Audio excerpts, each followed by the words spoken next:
because of the industry and like the knowledge that was being put out, and like we could take in all this content. At a certain point, we all passed our dads and said, "This is how you hunt deer." Like this is right, because we had. I don't know if Jeff's saying that to David. And listen, and you couldn't.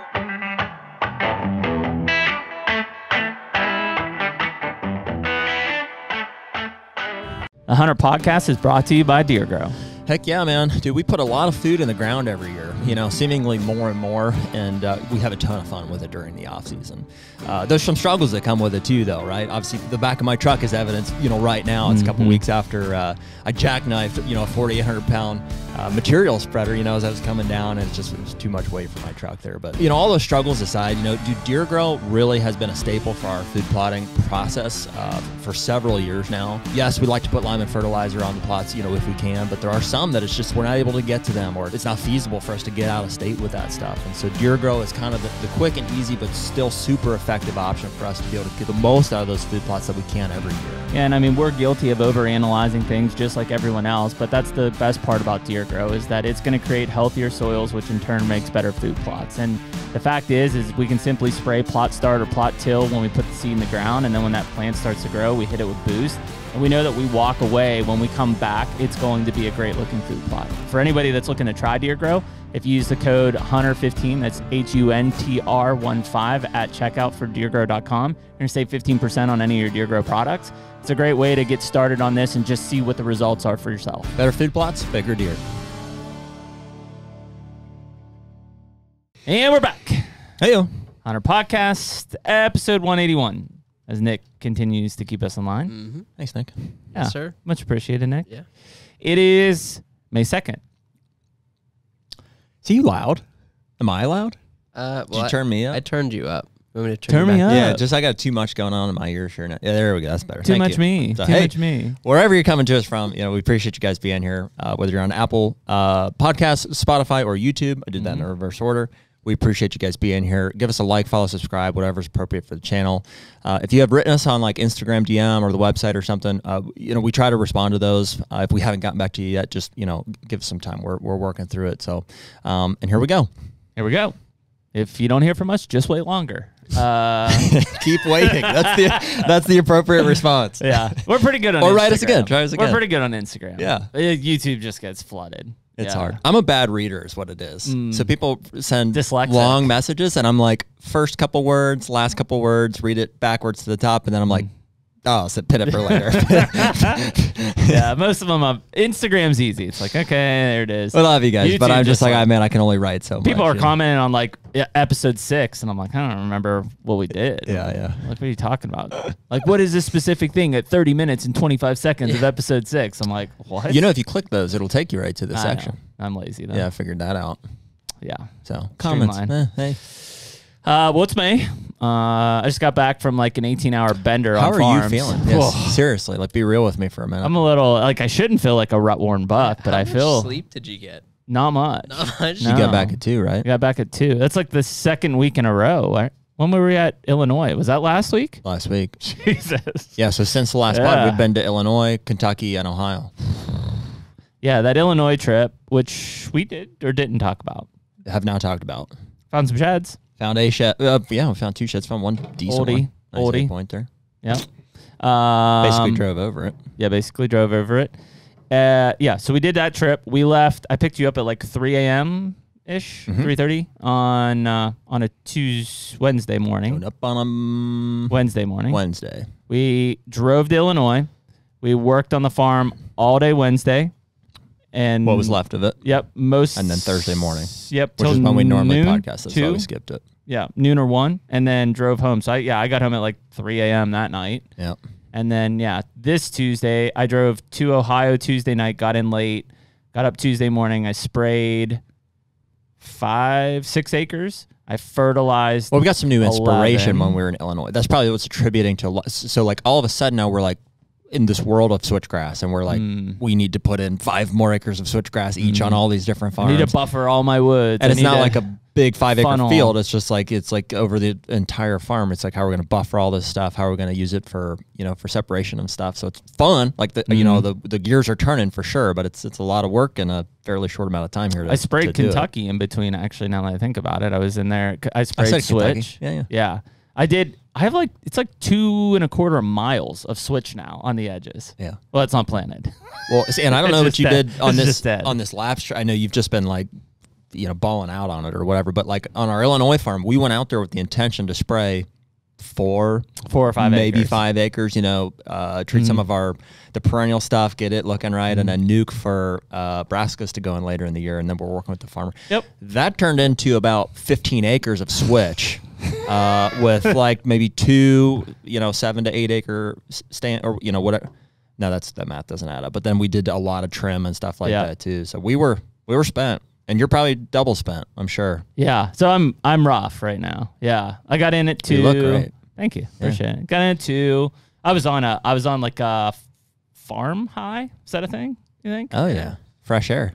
Yeah. Too good. Oh yeah. Does things to you. I mean, it was like. It was 13 hours of work on the farms, like nothing. I know. You're gonna crash tonight or tomorrow. I did. When we got home from Illinois, I was great the next morning, and then the next day I was just like, it's partial depression that you're not doing that anymore. You're like, you're just so alive when you're doing farm work, Now I'm sitting in the office here. Yeah, I don't like that. No, it felt great, and it was good to be out there. Saw a bunch of turkeys and stuff, and fertilized the new food plots in Ohio, which was critical. Like they were coming up, but not real well. So got those fertilized. That'll give them a boost to then I can come through with that new deer growth fertilizer. So that's the thing is like, you still got to get the stuff out of the ground and then be able to hit it with that new liquid fertilizer, and then it'll take off. Yeah, I think we're feeling pretty good about it though, right? I mean, how's your you have like existing clover plots that are you're maintaining? My Kentucky clover alfalfa combos are like off the charts. Nice. Yeah, I mean it's almost knee high already. Yeah, well that makes you feel good because it's like that's taken care of. Done. It's good. It's we're on to the next thing here. Yep. So I did bean. I sprayed for this last binger trip was all bean spraying basically. And fertilize, like just enough. I want to get everything out of the ground, and then I'm going to hit it with all liquid fertilizer when we glide our beans. At some point here, we probably should circle back and do. There's guys, I'm sure spending and doing way more acres than us and spending more on it. But it would be helpful probably to see, like literally at the end of the year, how many acres got covered, what seed was put out into it, how much was spent on like glyphosate and chemical and stuff. I mean, I am confident. Like, what's the budget? Our guests will have some good input on this, I'm sure. But I think that yesterday I maxed out my equipment, which is a Polaris 1000 with a 65-gallon in-bed sprayer and that 250-pound pull-behind spreader. I maxed it out. In what way? I would either need multiple more days to do stuff. Like I couldn't do any more capacity than I had in like that time frame. Okay. I could if I had like a bigger spreader or if I had a bigger sprayer with like a tractor. I see. Stuff. So you weren't like pushing it to the limit. It's just literally no more could be done with the time that you had. I mean, I put out 52 bags of 50-pound fertilizer. To the cone spreader. Yeah, and there's nobody like in the back dumping it in. Like I had to get out and dump. Yeah, and I did 6 tanks, 6 65-gallon tanks. Yeah. So like, yeah, that's a lot. That was it. Yeah. The well be dry at this point. Yeah. Well, dude, that's it's expensive too, dude. That fertilizer. Well, that's what I'm saying in my like, mind as I'm thinking through the budget. Like it's not. I'm going to pick up our beans. The bean bill alone is like. You gotta have slush fund for that kind of stuff. Yeah, man, it's crazy. So, but I feel good. Like everything's done. I do have to till some of those areas from compaction issues, so that's gonna suck. I have to do that here in a week or two. Once I get a good kill on the gly, and then by the end of the month, I'll drill. You ever deal with that, Nick? Compaction issues? That'll happen. Yeah, fiber. Loosen up the gut there a little bit. A little bit of fiber on that. Nobody likes compaction. That's why Ben Rising drinks the Metamucil. I see. Keeps him regular. Oh, yeah? Metamucil. What's that? That's the orange drink. You ever hear him talking about that? No. I know he's a big kombucha guy. He doesn't listen to our podcast. I love kombucha, too. Yeah, who doesn't? He drinks a regular dose of the old orange drink that keeps you regular. Oh, wow. Cleans the system. High C. Nice. Sunny D. Not high C. Sunny D. That's the orange drink that keeps me regular. Gives you the D, probably. But, the other D. Sunny D. Yeah. So anyways, but that's part of it. But no, I mean, it's, I feel at least I'm tired, but I'm in a good place at this point. Yeah. Normally I'm screwed. Like, I'm a week out from planting and I haven't done anything, and it's a mess. Yeah. Well, our guest comes from a farming background, right? Well, I mean, he's got many touches on many farms, I believe. So I'm sure after all of our haphazard, craziness with the food plots, we can learn, maybe the right way to do it here and get into some other stuff. So Jeff Lindsey is our guest today of the Lindsey Way. Yep. And, they got a really successful production, and we've been watching those guys, from a distance for a while. Long time, clear back in the jury days and stuff. Yeah, absolutely. So, curious to hear about some of that history. There's probably more than we realize, as always. And so looking forward to talk to Jeff here. Well, let's bring him in. Hey, man, what's going on? What's up, guys? How y'all doing? Good, brother. Appreciate you coming on this afternoon. Thanks for having me, guys. I appreciate that. Well, what's going on in Georgia right now? I mean, you got turkey season's about wrapped, right? It's about wrapped up. A couple of weeks to go. We're not too hard on them. We don't go near as hard as we used to, mainly just because we don't have them like we used to, the good old days. So I almost feel bad when we get after them too hard. So I'm tagged out. I shot my two in South Georgia beginning of the season, but I'm going to try to go another time or two with my kids, or with Cash specifically. You said in Georgia you just don't have them like you used to? We don't, man. I mean, it was, when I was in high school and college, 15, 20 years ago, I was mad at the turkeys. I mean, I hunted turkeys as hard as anything I probably hunted ever in my life.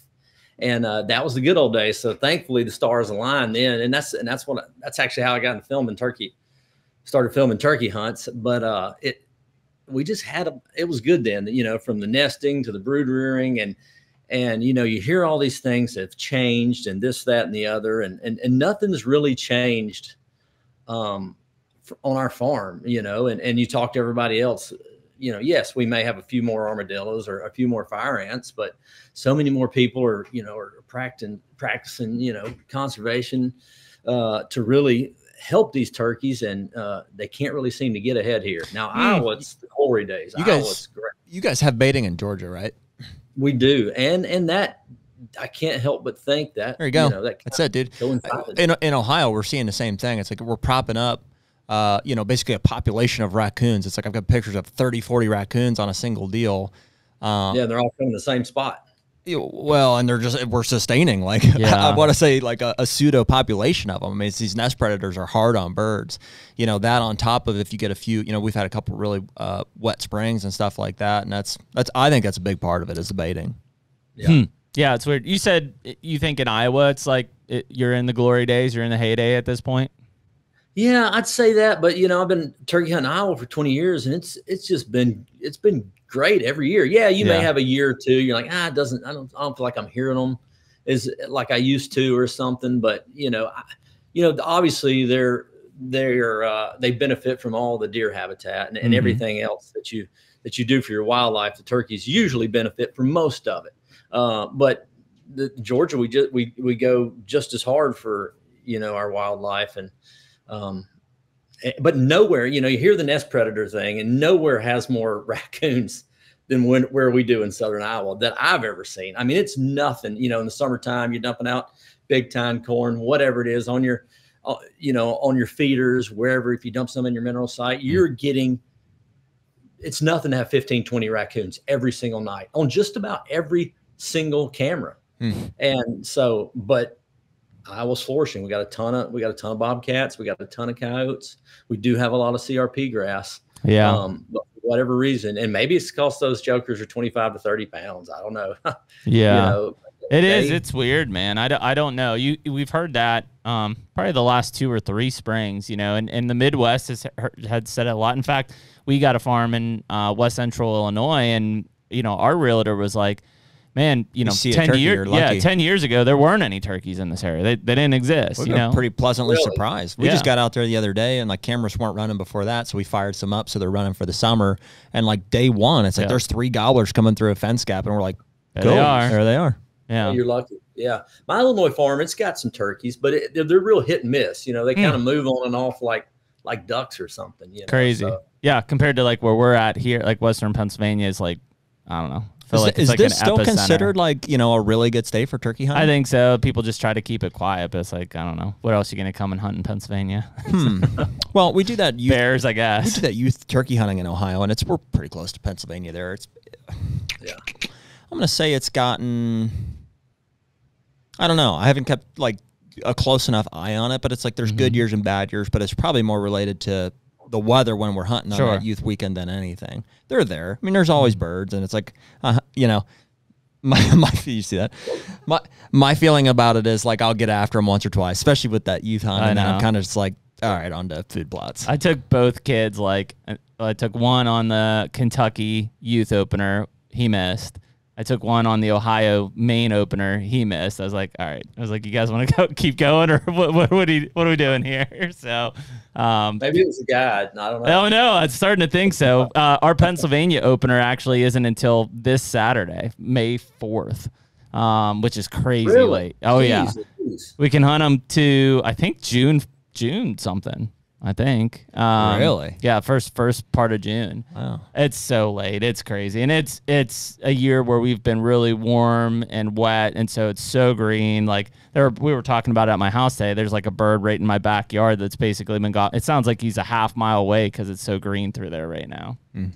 Really? He's going to be rutted out. I know. Yeah, he probably started at 26 pounds. He's probably weighing 18 at this point. So yeah, it's weird when you go to those different parts of the states and figure out, when I lived in Mississippi, it was March 15th, I think was the opener down there, and it was like, holy cow. Does Florida start? Is it February? Florida's in February in parts. Yeah. In February, I've always wanted to go, but I just never.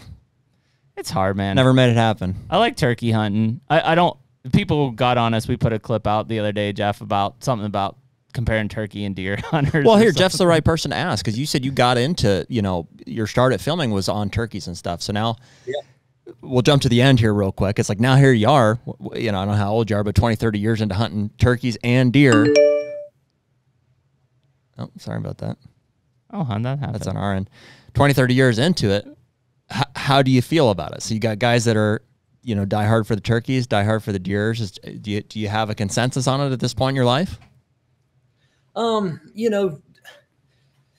Deer hunting is kind of all kinds. Turkey hunting has kind of went to a, there's a certain level of it that it's kind of like the mallard purist or something in the duck hunting world. Turkey's got this like elite class, they do. And I think that gives some people something to strive for, to be in that class or whatever, or because the big thing with no decoys, or everybody's got their own opinion on turkey hunting, and I guess no matter if it's deer or turkey, somebody's going to have a lot of opinions on everything. But as far as like the difference in them, there's a pretty big difference in them. I mean, there's obviously, I feel like every good deer hunter can go kill a turkey, and probably every really good turkey hunter can go kill a deer. So I don't know. Turkeys are so different, and you talk about like the Easterns that we have here in Georgia and Iowa. I mean, not that they're any easier to kill in Iowa, but we just got a bunch more of them. Yeah.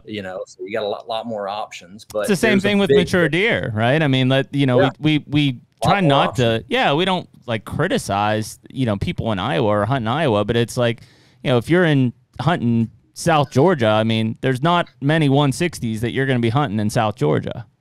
Right. Absolutely. Yeah. And just like there's the crossbows or the baiting or the age structure, whatever it is in deer, there's always, fixed mechanical broadheads, whatever. There's always going to be arguments in the deer hunting world. But I feel like those arguments, on social media, YouTube, wherever, are a lot more toxic in the turkey hunting world. I just don't, there's not a lot of common ground on what guys believe in, and from what I see, and then that's kind of, it's kind of honestly turned me off the last few years. And the arguments, I'm sorry, Jeff, the arguments like you're saying, or like about decoy, no decoy type things? Decoys, the reaping. I've never really reaped turkeys, and it's legal in most states, but a lot of people, look down on that. I do think that, it can be rather dangerous if used improperly, but that, decoys and, blinds and There's so many things that just like deer hunting, just the things that we always are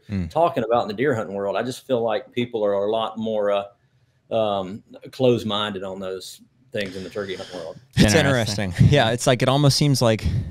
And maybe that's a southern thing, because turkeys in the South, it's almost a different way to hunt them. No, I think it is here. Like I know we've had the discussion. In fact, like we talk about my kids. My kids have killed several gobblers here, but this year I was like, hey, we're not. It's not because I'm a purist. It's like, hey, we're not going to do any blinds this year. We're going to do run and gun. Yeah, because you don't want to carry the blind. Yeah. That's why. Well, I didn't carry it. It just sat in the middle of the field until it fell in. From, exactly. You got to want to deal with it. Yeah. So we're running and gunning. So we're doing run and gun, and it was. I mean, probably why a big indicator or factor of why they missed here this year is like it's tougher. It's way tougher. We're getting in front of birds. We're jumping ahead of them. We're trying to get in position. Hey, we got to hit this tree or he's going to see us, and like that's just what it is. And so, but it was, I think both of them had a lot more fun than just sitting in a blind waiting for that bird to come in the field and call them across. So yeah, blinds are deadly, 100% deadly, but they're not, in my opinion, they're not the same experience because when you're sitting by that tree, especially on an eastern turkey, they're so dang spooky. I mean, you can hardly blink, you sure can't be scratching or swatting mosquitoes, and that's a big learning curve for kids. You're going to have to mess up a lot with them, before they realize how keen a turkey's eyesight is. I think that's why I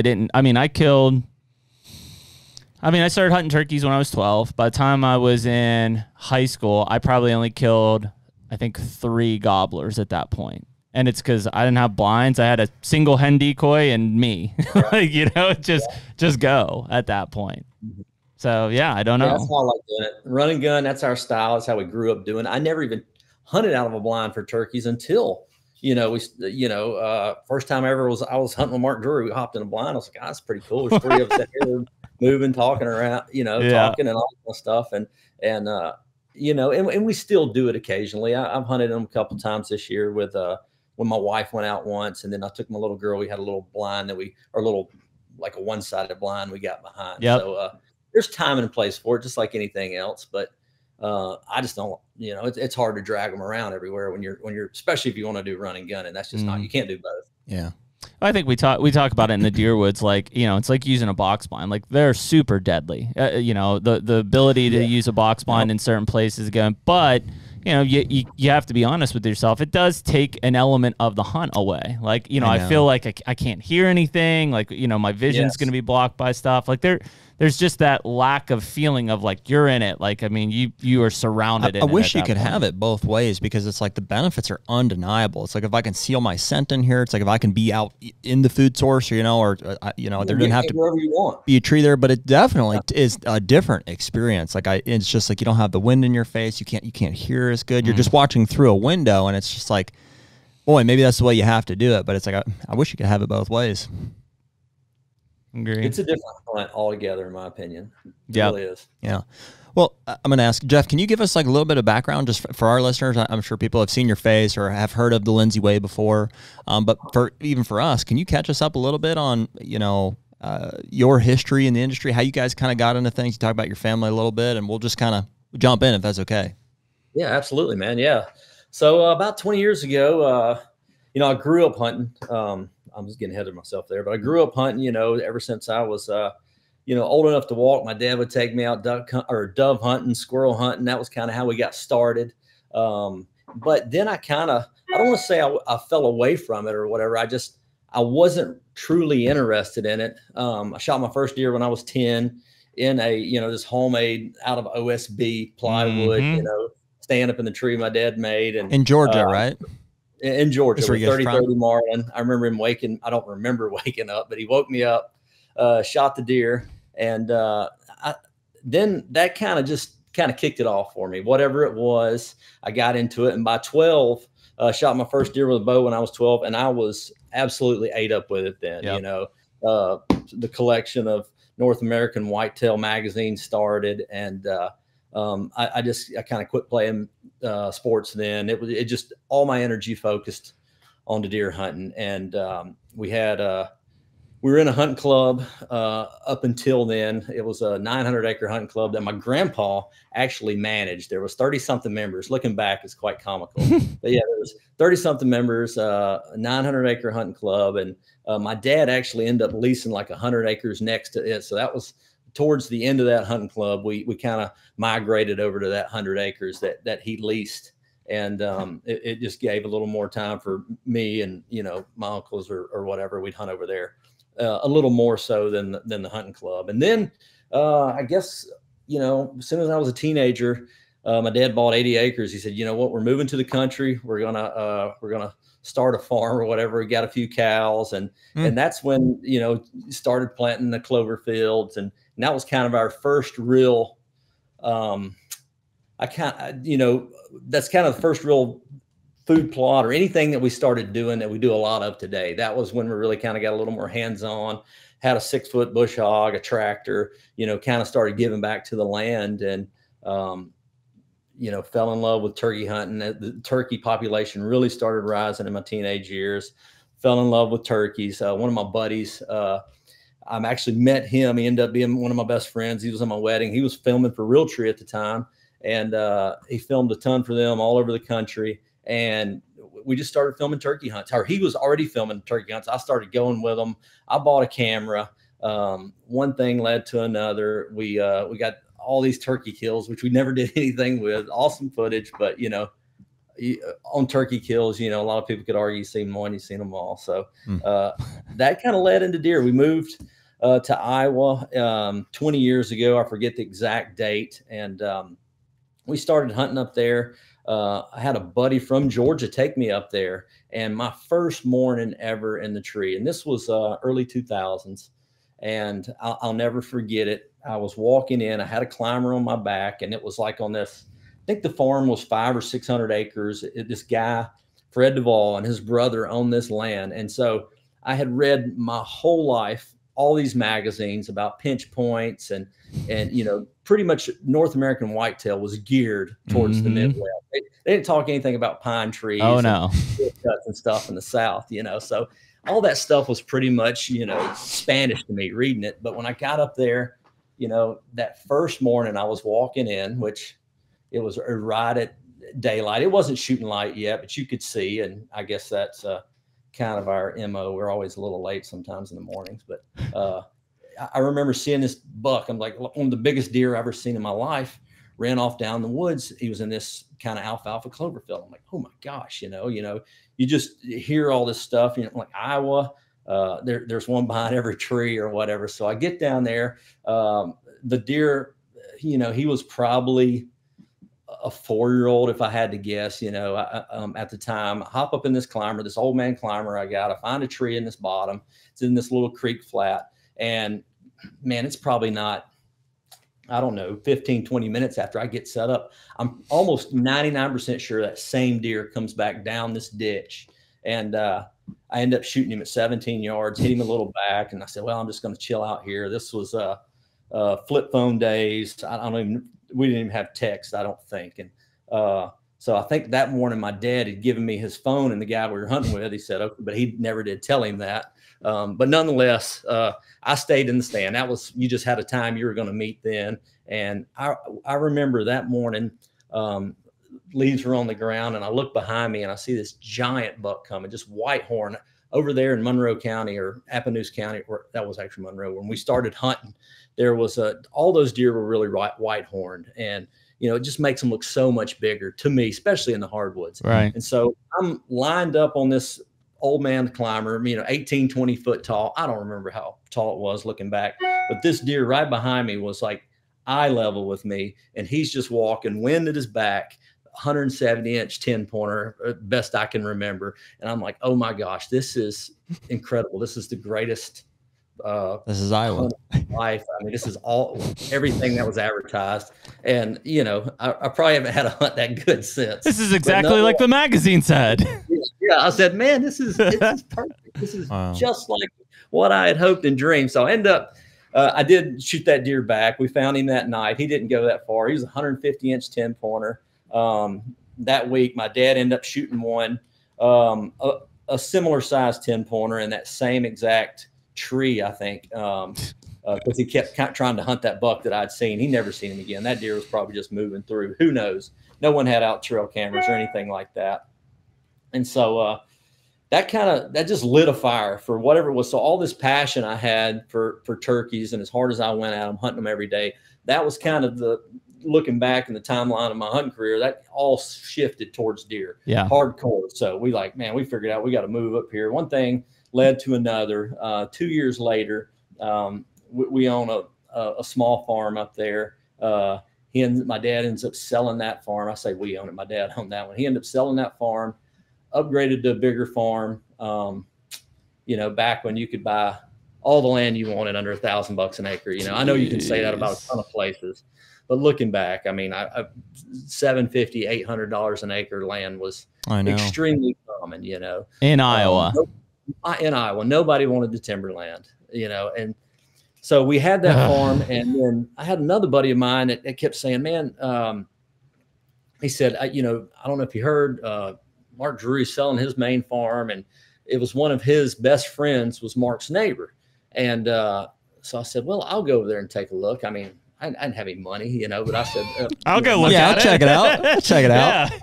My dad, he might be interested in upgrade. My dad was, and my dad, he came from nothing, but he made his money in the construction industry. But he upgraded the American dream, capitalism, whatever. He sold farms, just kept upgrading. So he had an opportunity to buy Mark's main farm, the farm that Mark Drury bought when he sold Mad Calls, 1,900 acres, 1,900 and some change. And so he ended up 1031 in the Iowa farm, a couple other farms that he had, and just kind of flipped them into this farm and started adding pieces to it. And it's still our main farm today. That's kind of the core of it. And Mark was over one night, and we became pretty good friends after that. It was a sale. It wasn't like it was some negotiation that the buyer and seller didn't stay friends. But he's like, man, I said, man, let's show you these hunts that we've been, shooting. We ended up killing like 3 deer in 4 days, 2 of them over decoys, just awesome hunts. And Mark's like, dang guys, that's pretty good stuff. Let us send you some bows. Y'all join the team. And we're like, okay, I guess. I mean, we had never really thought about it, and so then that just led to our 7 or 8 years of Drury Outdoors. We did, the Dream Season TV shows. We did the DVDs. We did all that for 7 or 8 years. And then, my dad's like, if we're ever going to do our own thing, I'm not getting any younger. So, I was content where we were. I didn't have to make a whole lot of decisions. It wasn't, we just kind of sent in our hunts and, did a few sponsor requirements. They sent us a check for certain hunts, and life was fairly simple, and so we decided to jump out on our own, but we felt, kind of we had a message to share and stuff like that. So almost like a ministry is not the right word, but we do, we're Bible believing Christian dudes. So I was like, hey, it's a chance for us to get our message out, just kind of tell people, show people what we do. And that kind of led to the Lindsey Way. And here we are, I guess about to start filming year 10. Wow. This summer. So, wow. That's awesome, man. Yeah. Right on. And so, and I was gonna ask you then. So it sounded like initially, at least, with the 80-acre piece that you guys had in Georgia before ever going to Iowa, your dad had, I assume, some love for the outdoors, some passion for wanting to get more. Absolutely. For the land ownership. He kind of started that when you were young in Georgia. Mm-hmm. Yes, he did. And we owned 80 acres a few years. Then there was a big farm that we kind of backed up to, like a cattle farm, and some investors bought it, and they went in there and clear cut like the entire thing. And then they started selling off tracts. And my dad ended up buying another 150 acres or so. And that was kind of my main, and all kind of connected. And that was where I hunted, for the next 10 years. That was the main thing. I got home, I hopped on my four-wheeler, I took off driving, just ran every deer and turkey out of the property just to go scout. I honestly knew no better. And my dad probably did know better at the time, but he wasn't going to stop me. He let me enjoy the land, fall in love with the land, if you will. And that's kind of what really got it all started. But I mean, we were hunting, just to kill a 2-year-old was exciting stuff. Oh yeah. Isn't it fun? It's like you need a place like that. I think like all three of us have as kids. It's like yours was behind the high school, mine was behind my house. The neighbor had like a chunk of land back there, and this was the 80 there in Georgia. It's like, man, you almost have to like, I don't know. We talk a lot about like where the initial inspiration, like we see our uncles or we see, you know, whatever. It's like, oh, that seems cool. But unless you have a place to like go and just really just trounce around, just like go push all the deer and turkey out, like you said, and just experience it and make all the mistakes. It's like, that's kind of an overlooked, I would say, but a critical component to like fostering your love for the outdoors or for hunting. Was for me anyways. Yeah. I think it's also a kind of a downfall of where we all are in hunting right now, which is like, we want to grow big, mature bucks. Like we want to hunt big, mature bucks. Well, to do that, often you got to stay off and out of that property, you know? And so that's the trade-off. It's like, man, I really want to enjoy this property. I want my kids to go out and enjoy it and do whatever they want. And there's times of the year for that. You can. There's other times of the year where you're just kind of like, eh. I think it's not necessary. I think you can have both. You know, the more people I talk to, it's, who are we talking to? Slakowski the other day. He was just like, we're on our farms all the time, constantly. They associate it with like a positive thing. Yeah. So that, you know, and treating it that way, but also mixing it with like, we don't have to go turn over every log. I don't have to climb every tree. I don't have to like go sit in every bed. And it just probably comes with maturity or experience in the woods. It's like, we know what they're doing and we know what needs to, you know, how we can reap the most reward. And a lot of that is by giving them their space. Yeah. But there's like a beauty to that. I think it's just like, man, that's their space. That's what we build it for. That's what we're doing. So. Yeah. Yeah. Well, what I struggle with is how am I going to give the deer their space, but give my son his, you know, ability to learn all that kind of like I did. Oh gosh, he wants to go drive the forest. Got to buy more land. But yeah, he's got to learn some. Like, you know, that's what makes the kids fall in love with outdoors and enjoy it. And you got to mess some stuff up, and you got to learn some stuff the hard way. So, well, I mean, that's it, man. That's why the three of us love, you know, the outdoors in general. So, you know, you went out on a hot summer day and just, you know, trounced around, you know, creek bottoms and thickets and stuff just because you're out exploring or you know, call it scouting or whatever. You didn't even think about blowing out deer or doing what. Heck, if you blew one out, you're like, damn, look at that. You know, that was awesome. This must be a good spot to hunt. Yeah, exactly. So, I mean, but that kind of stuff, like I go back to even in like the non-deer seasons, whether it was turkey hunting or up here, if I was grouse hunting, I covered a lot of ground. And I mean, you know, it was just magical to just be able to get out and walk and scout and walk and scout. And, you know, you're hunting at the same time for other species. But yeah, I don't think I think just the way that hunting has kind of turned around, deer hunting that has turned around, is you don't hear about that nearly as much anymore, right? It is very much, yep, I've got this lease or this property, and like we don't go in any of this stuff. Like, you know, we don't do it. Well, that lifestyle I think is somewhat eroded. I mean, a lot of that was tied to our childhoods, you know, and a lot of childhoods now is behind a tablet, you know, and if it's hunting related, it's because their dad is like, hey, we're going to go and sit in this blind and this is how we do it. There's way less. And I think that's a generational thing, because my dad didn't have the knowledge that you guys have now. Sure. And none of our dads did, I don't think. No. They were just kind of, frankly, at some point we all passed them and said, because of the industry and like the knowledge that was being put out and like we could take in all this content, at a certain point we all passed our dads and said, this is how you hunt deer. Like, this is right. Because we had, I don't know if Jeff's saying that to David. And listen, and you couldn't, you know, when you're 13, you couldn't not win, because like we had the technology at our hands. It's like our dads had nothing. They were like, that's a rub. That, you know, I think that's a scrape. We're like, how about these cellular trail cameras? How about these, you know, these high-end bows and stuff like that. So of course, I think we passed them at some point. And so, I guess I don't know where I was going with that point, but it's kind of a cool dynamic. Yeah, I mean, we learned the way that they knew, whereas like now with cellular trail cameras and everything, like you don't have to go out and surround all that stuff. Like, just watch your phone and it'll show up. Well, I guess go on X and see where you can exactly. Find yeah. I guess what I was saying.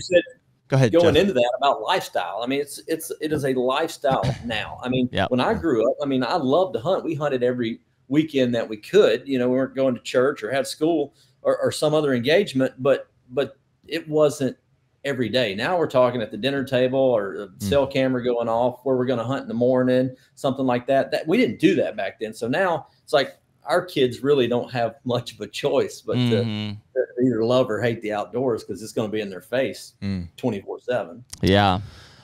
Mine definitely wasn't that geared towards deer either. I mean, I think just like I'm remembering that time back on a piece of woods I was talking about, I was like, it was maybe even more trapping. I can distinctly remember being more obsessed with the trapping, and like I had all the old books, and like I got into, I think, trapping first. Like my dad would take me, we went on some duck and goose hunts. I remember doing that. We did like some dove hunts, maybe a turkey hunt or two. Like that was my that was first hunting experience, but I was like ate up with the trapping. I was like, this is how I'm, and then through that, I think I figured out how to like read travel routes and edges and this kind of thing. And like, I'm sure I noticed deer sign and stuff. Maybe I found a shed or two, but at some point that translated into like, I had a similar experience like Jeff did talking about, like I shot one or I got one.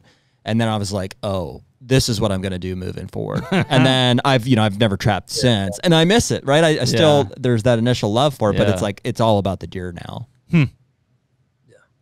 Morphed into that. Yeah. I mean, that stuff changes, and, I can see it changing a little bit for me now over the last few years, how I shifted from deer back to turkeys. And then I had a duck phase, and then it was hardcore bow hunting, the Midwest. And then the last couple of years, it shifted more to my kids or, taking them duck hunting. So you have to evolve a little bit, I think, to keep the passion going and just don't, when you get caught up doing it just to do it, I mean, that's when you really have to say, well, why am I doing it? Yeah. I think that's a big piece of it. I mean, because like I think I've always been ate up with deer. Like even when I couldn't hunt, I remember like sitting. It's your personality type. Sitting bleachers and watching my dad bow hunting fields like with binoculars and stuff. I was gonna say it's a personality type. I think there's certain personalities, or I think personalities is the word, that you're more geared for a certain animal, frankly. Like I've always said, my dad would be like the best duck hunter in the world, because what he loves about hunting is the camaraderie, like the getting guys together, the fellowship. Like they run a ministry too, Jeff, and that's why he does. He loves that part of it. And I'm like, dude, go sit in a duck blind. It's like you can talk and have coffee. Which is like the antithesis of like being in a tree stand by yourself solo hunting. Yeah, and don't get me wrong, the dude, hunts his butt off, and he loves deer hunting too. But like you and I think on the other hand, I'm very goal oriented. Yeah, I'm very like mission objective, like strategery. And so I'm geared for whitetails, and the turkey guys I still haven't quite figured out. They're kind of aloof, but but they're out there too, obviously. No, I think that makes sense. I think the category, and that's what that clip was about the other day, was like obviously when Jeff, when you talk about like your phases, like we turkey hunt, we deer hunt, like we cover the plethora. There are guys that like just live for turkey, like they could care less about deer. Just like there are guys like in duck, like they could care less if they deer hunt. They are duck hunters in the fall, and like I try to put myself in their place, I can't do it. I doesn't fathom in my brain like how. Well, it's just priorities. But I'm the same way with deer. Like that's the same thing. Like I'll try to paint an example. It's like it's like you want to do something with your kids or with somebody else's kids. You're like, obviously I want to do it with my kids. But it's like, how do I take time away from do stuff with my kids to do stuff with other kids? Yeah. It's a weird example, but. No, it is. That's a good one. The HUNTR Podcast is brought to you by Hoyt. What can we say, man? Another year back with Hoyt. We're both shooting RX8s. I'm shooting 70 pounds in the bourbon, which I love bourbon. That's great. And you're shooting 80 pounds in the straight black. Blacked out as always, man. I got the, so I'm shooting the 500 grain Easton Arrow this year. And at 80 pounds, I'm flinging that thing at like 300 feet per second. I mean, it's deadly. Put a water buffalo in front of me and he's done. I mean, we shot it earlier. You literally put an arrow through a brand new target, like never been shot before. I know. So one other thing that Hoyt is doing this year is they're making all their own strings in-house. And so the quality is top notch, and it just really is something that is setting them apart from their competitors. Well, what we always try to do when we go to our bow shop, Ultimate Outdoors, is we try to shoot other bows just to make sure that we are really giving everybody a fair chance. Sure. The reality is it's a no-brainer. Hoyt stands above all of them every single time. Definitely. And so right now you can use code HUNTR, HUNTR, for 20% off any apparel or accessories on the Hoyt website. And as always, get serious, get Hoyt. Well, Jeff, so when you guys, obviously, you know, and this is coming from East Coast guys, right? So like you move to Iowa, right? And you start to experience like, you know, what I have to believe is just like a complete 180 from, you know, like where your childhood and basis and growing up. You know, I want to say like there's someone like you who has experienced the not Iowa and then come to Iowa, even if it's for an extended period of time, and been like just a constant appreciation versus like, I am not saying they don't appreciate it, but the guys who like were born and raised there, they don't know any different. No, they don't. And I think some of them appreciate it. And back then, you know, and I say back then, like 20 years ago was forever ago, but no one really, none of the locals bow hunted, you know, they kind of morphed into that, and none of them for sure turkey hunted. It was more of just the party hunting, the drives, the shotgun, and the camaraderie, you know, a couple of weekends in December. But no, and I don't definitely want to take anything away from them, but yeah, to come up where I did, to be happy to see an 8-pointer. I'm not talking about giant. I'm talking about a buck with 8 points. And to see one of those and then go up, and then, you know, you're liable to see a dozen of them in one sit. You know, it's just, I don't want to forget where I came from, on what I used to have to not suffer through, because I enjoyed that. That was some of my best hunts, and my hunting memory bank that I play through my head from time to time was sitting there in the hardwoods and, you know, doing my homework on the stand, or reading a book that I had to for school or something. That was kind of white oak acorns dropping. That's where I learned a lot, but I don't ever want to forget those enjoyments, because I think you can become jaded, especially when you start, you know, getting too caught up in the score of deer, the size of deer. You can really take not only what you had or what you have now for granted, but you can, when you go back to Georgia and stuff like that, like I am now, you won't even hunt because you don't. Yeah. More of the love of the score, the love of the animal. And I think I never want to get like that, because I can hunt just as hard in Georgia when I'm here as I can in, you know, middle of November in Iowa.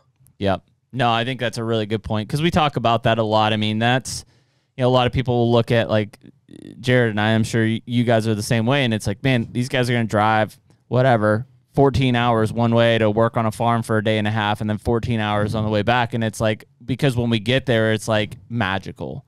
You know, it's hard to describe to somebody that's in that element. It's like, you would too if you knew what I knew. Yeah. If you knew what was out there. Yeah. Yeah.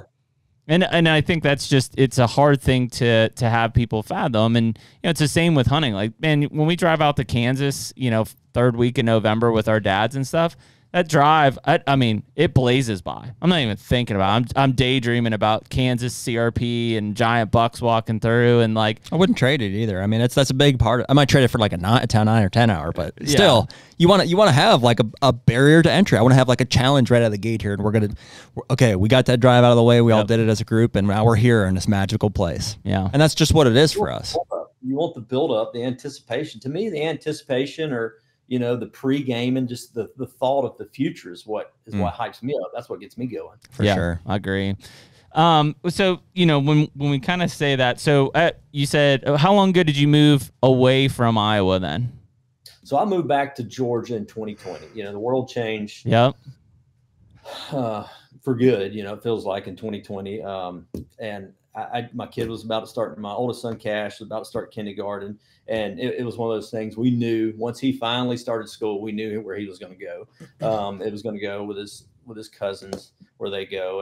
And and everything and I just knew I couldn't, you know, travel back and forth. There was nothing I could do.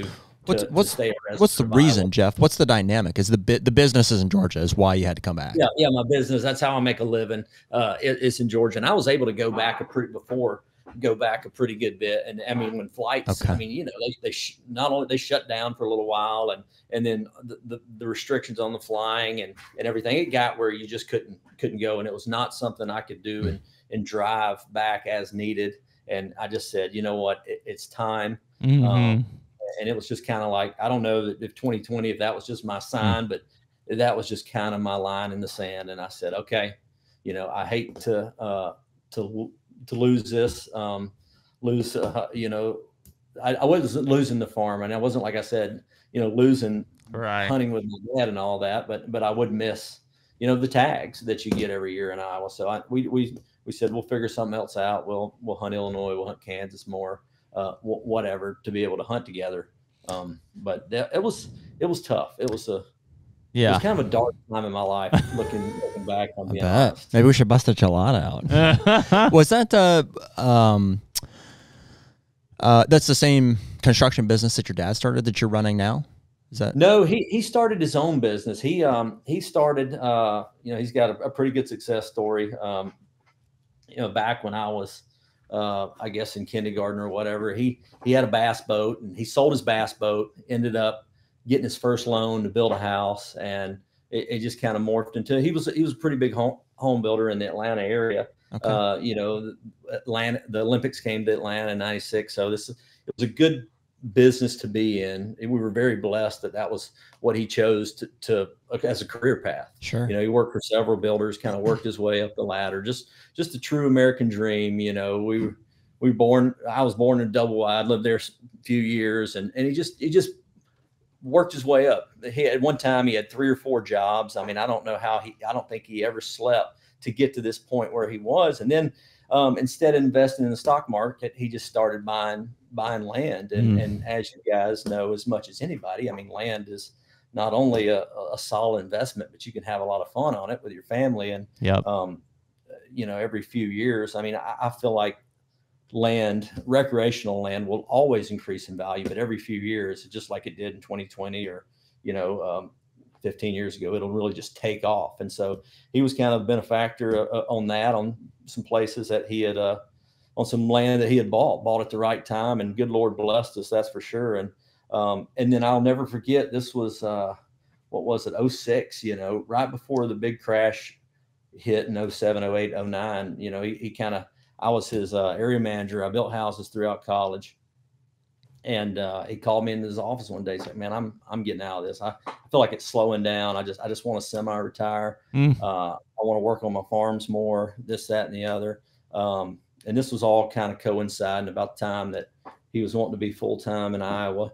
And I said, "Golly, I never seen it coming. Never seen it coming. I just thought I'd work with him, and maybe one day kind of run that business." And he kind of just had started dissolving his building company. And I just came over here, and my brother-in-law was working for him at the same time. And one of my best friends was too, was a little younger than me. So we just all kind of started our own building company and all went our separate ways. And, looking back, me and my dad had a great relationship, as good as anybody can working in a family business, but still it was the best thing I ever did for our relationship. Because now looking back, I mean, can you imagine us being on a hunting trip and talking about what's going on in work? That would be a nightmare. I would never want that to happen.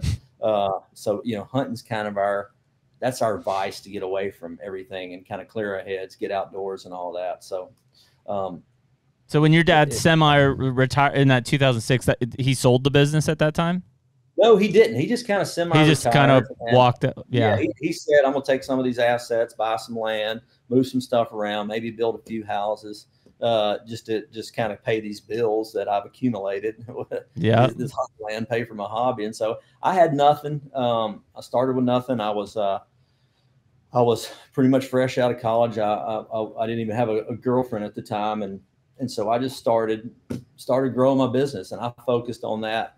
I went as hard as I could, growing that business, up until the time I got married 10 years ago. And I grew it to where it enabled me to buy my first farm.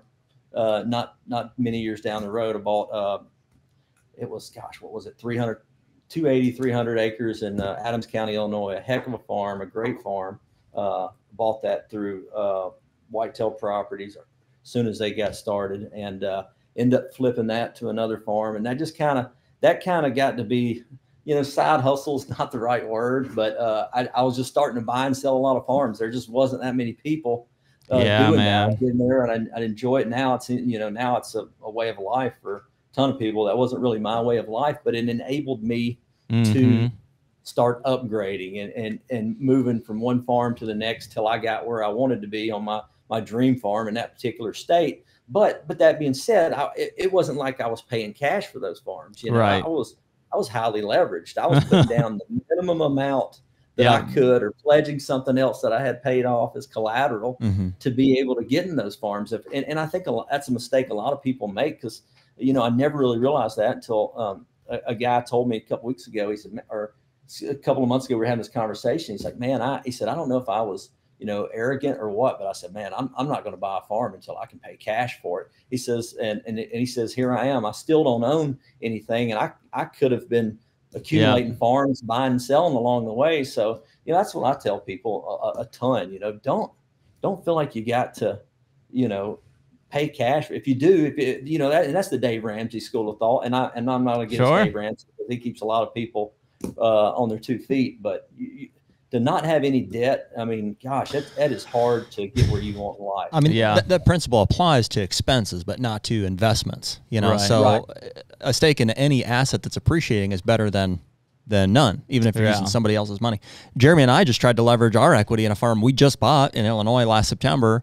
To last Friday, we made an offer on a neighboring property, like on the way home from Illinois. And it's just like, what the heck? We had really discussed it. I mean, on the way home, we're like, impulse. It's impulse. I got after the fact permission from Margie yesterday. The wife. She's like, yeah, I guess do whatever you want. It was all verbal. Yeah. I was like, do you trust me? Okay, you trust me. Yeah. So, but we're all about it. I mean, and so in that case, we're fortunate to buy a farm for a fair price. That's the farm we're on now. It's like a 140, and we've got like $100,000 in equity on it, right? So it appraised for $100,000 more than we bought it for. So we're like, let's take that and do this and switch it into. And so we're trying to piece together, maybe not our end all say all dream farm, but certainly what we want out of it for now. So. Yeah, more for fun. Yeah. That school of thought is, it's hard for people. Maybe this will come out wrong. It's hard for people that often work like the 8 to 5 for someone else, because you get a paycheck. That paycheck is used to pay your bills and live your life essentially. And oftentimes the biggest purchase that you make is a house, and the goal that you're told is to pay off that house, to own that. And there's benefits to that lifestyle. Sure. A life, mainly. Like, you have free time outside of those hours. Yeah. Yeah, you're not obligated to do anything besides family stuff or whatever else you have. Yeah. And no stress. Right. Low stress. Less stress. Low stress, right. Exactly. But what happens with that is, that is the asset that you invest in, and oftentimes you'll get equity and you'll build that, and then maybe you have kids and you need to take a mortgage again to get them into college or whatever it is, but it becomes the single foundational piece for your financial future, besides like whatever your 401k or retirement at your job. And so most of those people go through life with that, and at whatever 62, 65 they retire, and that's kind of it. And so I think it's a hard asset mindset, because we get it all the time. And they're like, man, I don't know about buying this other farm. Like, I'm still paying on my house. It's like, yeah, me too, man. Like, I'm still paying on my house as well. Like, I don't look at it in that same, mindset. In fact, at some point, I'm going to sell that house and build on a farm or whatever. Like, those are the things that just take a little bit different thinking. And the majority of America are not programmed that way. There's been a huge shift, like in the financial mindset, I think, of just Americans. It's like even my parents' generation, and when I was growing up, it was like save, save for this, save for that. And it's like have cash to buy it type of a mindset. And that wasn't necessarily wrong. And I mean, that's because money was never somebody cheap who knows more about the in their economy. era, right? It was like 10, 15. I mean, my parents said that their first house was like 18% interest rate. So money wasn't cheap. You didn't borrow because money wasn't cheap. So borrowing wasn't right. Really when an you option. look at, the last 5 years, even minus the last 2, average being 4, 4.5, sometimes even in the 3s, like money was so cheap, like you borrowed. And on the other side of it, I think you see things. Buy no HUNTR farm at 18% interest rate. Holy cow, man. Yeah, that ain't going to fly. Yeah. And I think on the other side of it, you have like hyperinflation, and you see things that are like, having cash in the bank is like not good. Like it's like, what's almost the point of having it there? Yep. I need to have it working for me in the meantime. And so you start looking at investments, land or otherwise. Well, and your dad apparently saw that. He envisioned that at some point early in it, and so obviously that was a good model for you to be able to look at. Is like, what are the things that he did right, and what are the things he did wrong to be able to make your own pathway there. absolutely. I learned a lot from him. And the main thing was hard work. You know? Absolutely. That's the thing he preached to me is, you know, he always said that's what's wrong with the majority of people in America is they don't want nothing. You know, they don't want to have something. So he always kind of put in me to try to set your goals out there, set them lofty, you know, whatever, just you got to have something to work for. And the harder you work, it's most of the time it's going to pay off. Dude, that ties in so nicely with like we just even the other day when we were getting close to the farm there, I was like, dude, what? Like, look at all this crap that we do for deer hunting. Like it just it motivates almost like 90% of the effort that we put into anything. It's interesting to consider that like without that and the goals that it you know requires for us to set for ourselves, it's like, would I just be a huge piece of crap? Like, would I like what would I do? What would I be working towards? Yeah. Like, obviously, I want my wife to like be happy with things, and I need to have a house and stuff. But like, everything is going into deer hunting, pretty much. Yeah. Yeah, you'd have a lake house or something like that, I guess. I don't know. I might be a big piece of crap. I might, you know, I might just blow it all. I don't know. Just go to the gym and come home, take a nap, and well, and ultimately, I want to believe I'm not like a lazy person, so I'm going to work hard at something. But it is different. You're gonna have something. Yeah, it's a different thinking on it, and you know what's wild is, and I would say that there's probably even fewer people that start to get into, Jeff, kind of like where you're at, where it's like, you know, I bought and sold farms and I continue to upgrade. Like most people, if they buy a farm, that's where it ends. That's the farm that they have for the remainder of their life until they sell it. Basically, there's nothing wrong with that either. No, I mean that's still an American dream for most hunters is own a piece of dirt. Yeah, you know? I think those guys probably got it figured out better than me. You know, because they can be content or be happy, and I know. I struggle with that sometimes. And my wife, you know, we finally had a pretty hard discussion, you know, a few months ago. It's like, and I end up selling a farm or two, but it's like, you know, when is enough? I mean, you gotta, you gotta sell out. It's an addiction. I mean, it really is. That's a good point. Yesterday I started in Ohio at 6 a.m. and I finished getting home at like 2 a.m. in Pennsylvania. And, you know, along that drive, plenty of time to think. It's like, man, you know, managing these farms at a distance is extremely hard. Like, not to sound spoiled, but it's like, man, what I would do to be able to like walk out my back door to a barn to get on a tractor and go do this stuff in an evening. I'm loading it on a trailer, driving it 5 hours each way, and it's not. It is fun, but it's not fun. No, that's the ultimate goal, you know, and that's kind of how our Iowa farm is. We can literally walk out the back door, hop on a buggy and go hunting, or you can hop on a tractor and all. Is that the most effective way, you know, kind of putting all your eggs in one basket? You know, probably not. We've learned that over the years. We'd be more effective with, you know, spreading that land out into a variety of tracks for multitude of reasons. But to have something right there or go out your back door, whether it's to hunt or, you know, you get home with an hour of daylight left and you want to go spray your clover, whatever, there's a lot to be said in that. The quality of life from just living on a farm is pretty strong. Yeah. I'll ask you this. I'll bet your wife has asked you this. And so I you know, it's kind of a tough question here, but like you mentioned earlier that you're a Christian, like, you know, so there's a faith element to your guys' life and stuff. Is there a struggle there? Is there an internal battle that you deal with as far as like prioritizing the deer hunting over the faith and vice versa? And is that a part of your and your wife's conversation? Because I know it's come up with my wife and I. Yeah, Sundays. You know, Sundays are a tough day. And if I'm out on a trip, now I will say, you know, COVID changed the world. I know I keep going back to that, but you know, now we got the Facebook Lives of the church. You can tune in live. Right, babe, I could do church remote, like from the. I can be in my deer stand. I'll put my AirPods in, and you know, let's just hope a buck doesn't start grunting because I'm not going to. She says it's not the same, Jeffrey. We're going to church. Yeah, so I'm still. It's exactly. I'll agree with that 100%. That's not the same by being, you know, with the support system and all that. I would agree with that 100%. But if I'm out of town, if I'm not going to another church, another local church that I know of, I'm gonna tune in to the live. But that being said, as I've gotten older, I have tried to start working my trips around Sundays. Maybe I'm leaving Sunday after church, or maybe I'm getting back late Saturday night, or so I try to. As I get older, I try to prioritize that. Not only for myself and my growth in the church, but my kids are watching too, more so than ever before. Yeah, it's tough, man. I mean, whether it's faith or involvement in the church, or like just family, other, you know, commitments and responsibilities. It's like, It's hard to know where the line is. Like we get so hard charged towards it's like, you know, if you just ask me straight up, it's like, I'll do anything, you know, but that's probably not the healthy answer. Like there should be, we should have some self-reflection to be like, here's where it ends. Here's where it needs to end. Here's what will take priority over it. And obviously, you know, relationships, family, like, you know, my wife needs first priority. She needs first priority. She deserves it.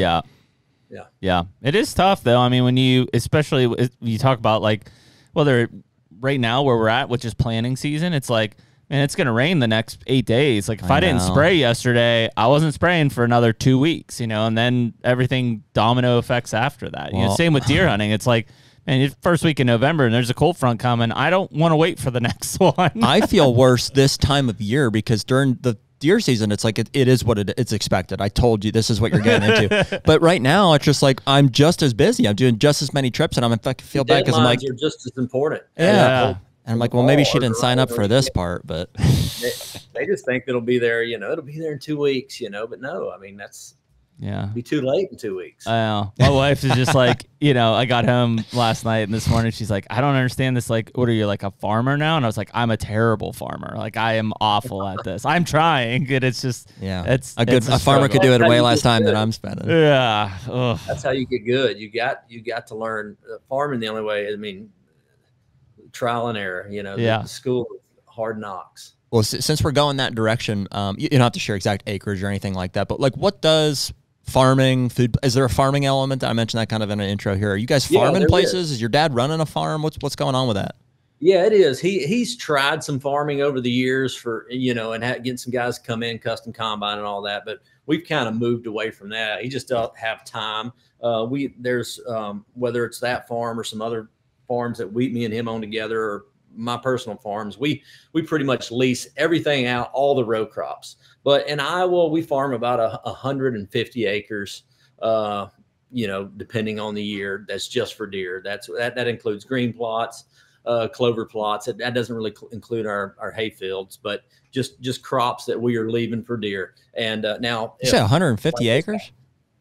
150 acres. Holy cow! Okay. Yeah. And so, but in some years we have no standing grain left. And so my dad is like, you know, more is better. And that's just kind of always been his philosophy. And, but this year he's like, oh, we have too much. So we actually had to get a combine in. And he really didn't get anything off of it per se. He just didn't have a lot of volunteer corn coming up. Now because of it. So had to get it off the fields. But yeah, but that number feels like it changes a little bit every year because, oh man, we're going to open up this ridge top, and now, you know, we're going to put it in clover for 2 years, and we're going to put in beans. And but by doing that, I will 100% say that makes us worse hunters. I mean, it just spreads us out too much, and he knows that. Worse I know hunters. that. I'm talking about it just spreads the deer out. I mean, not worse hunters, less effective because it spreads the deer out. You know, we don't need 150 acres of standing grain or green plots, but you're saying just because it gives you too many options. You're like, I don't know where to go. I don't focus on one deer. It gives the deer way too many options. Yeah. Huh. Yeah. Yeah, I could see that. I mean, we you know, we talk about because you're trying to play the game where you've got enough to sustain the pressure of deer and to bring in the deer that you're looking to be able to hunt this year. So you can't go, if you go too low, they do what they do in a lot of cases. They mow it, right? And then you get to second week in November and there's no food. Well, here, I'm trying to understand the comment still. Is that on one property or multiple properties? That's on multiple properties in Iowa. Okay. And the problem, go ahead. And that's green plots too. Okay. You know, that's 20 green plots, or give or take 20, 25 green plots, but it's also standing beans, standing corn, brassicas, clover plots, all the above. And and the problem you're proposing here is that it's giving you too many options, not that it's literally making the deer harder to hunt, right? Well, no, it's spreading the deer out, you know, because, you know, say you got a 50 acre block of timber, and instead of, you know, one clover field and one cornfield that they could potentially be coming to, if we got the ability to put food all around that timber, we've done it. You know, we've cut back on that a little bit, but and then so now instead of this deer going to the same field virtually every night or at some point, not necessarily in daylight hours, but now he has just multiple options. Interesting. And that has made it that, and that's we are probably our own worst enemy on that. I mean, me and Ben Rising talk about that a ton. That's just kind of what we call, with the Lindsey way or the Lindsey effect. We go in there and we add all this food, and we do that pieces of property, which makes it beautiful, get your deer numbers higher and all that. But at the end of the day, is that really the best thing to do for these old mature bucks? You're putting a lot more deer in their space, with the food, the intrusion from coming in, doing the food plots and stuff like that. So, and I know every deer is different, but I will say 100%, we could be more effective and we would kill, I don't want to say bigger deer, because I feel like we always eventually kill our deer. We just have to hunt harder for them, but we could probably kill our deer in less time if we didn't give these deer so many options. But that being said, as gamekeepers and conservationists, we do not want our herd or any of the deer that we suck in late season to have to go through a winter with no food on the ground. That's just, that just doesn't feel right. Well, so what do you think of this? So, like, I would agree with you. Too many options is a potential negative. So Jeff Sturgis is a big proponent of this, and like it took us a while to understand, but he was like harping on us for a long time. He's like, no, you want to have the same option in every scenario. So, like, if I've got a 100-acre block of timber, and on each 4 sides of it, I can do grains, brassicas, and a perennial, something like that. You want to do that, as opposed to you don't want brassicas here, clover here, a grain over here, because it's basically going to support one deer herd or one mature buck, basically, and he's going to go from here to here to here when the time is right, as opposed to they can all live here if they have enough cover, and they have their own ecosystem, directional movement.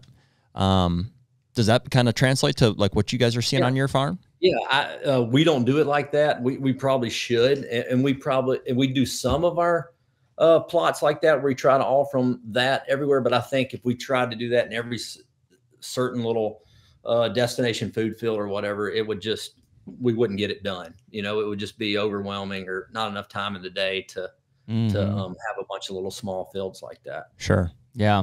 And same thing, small fields versus big fields too. Big fields are going to hold your destination food fields, or they're going to hold those deer longer and give them more food throughout the year, but they're not killing fields. You're killing fields are your small ones, but those are usually the ones that are, come Thanksgiving, there's nothing left, whether it's a green field or it looks like it's been dissed up by deer tracks. Yeah, mowed it in.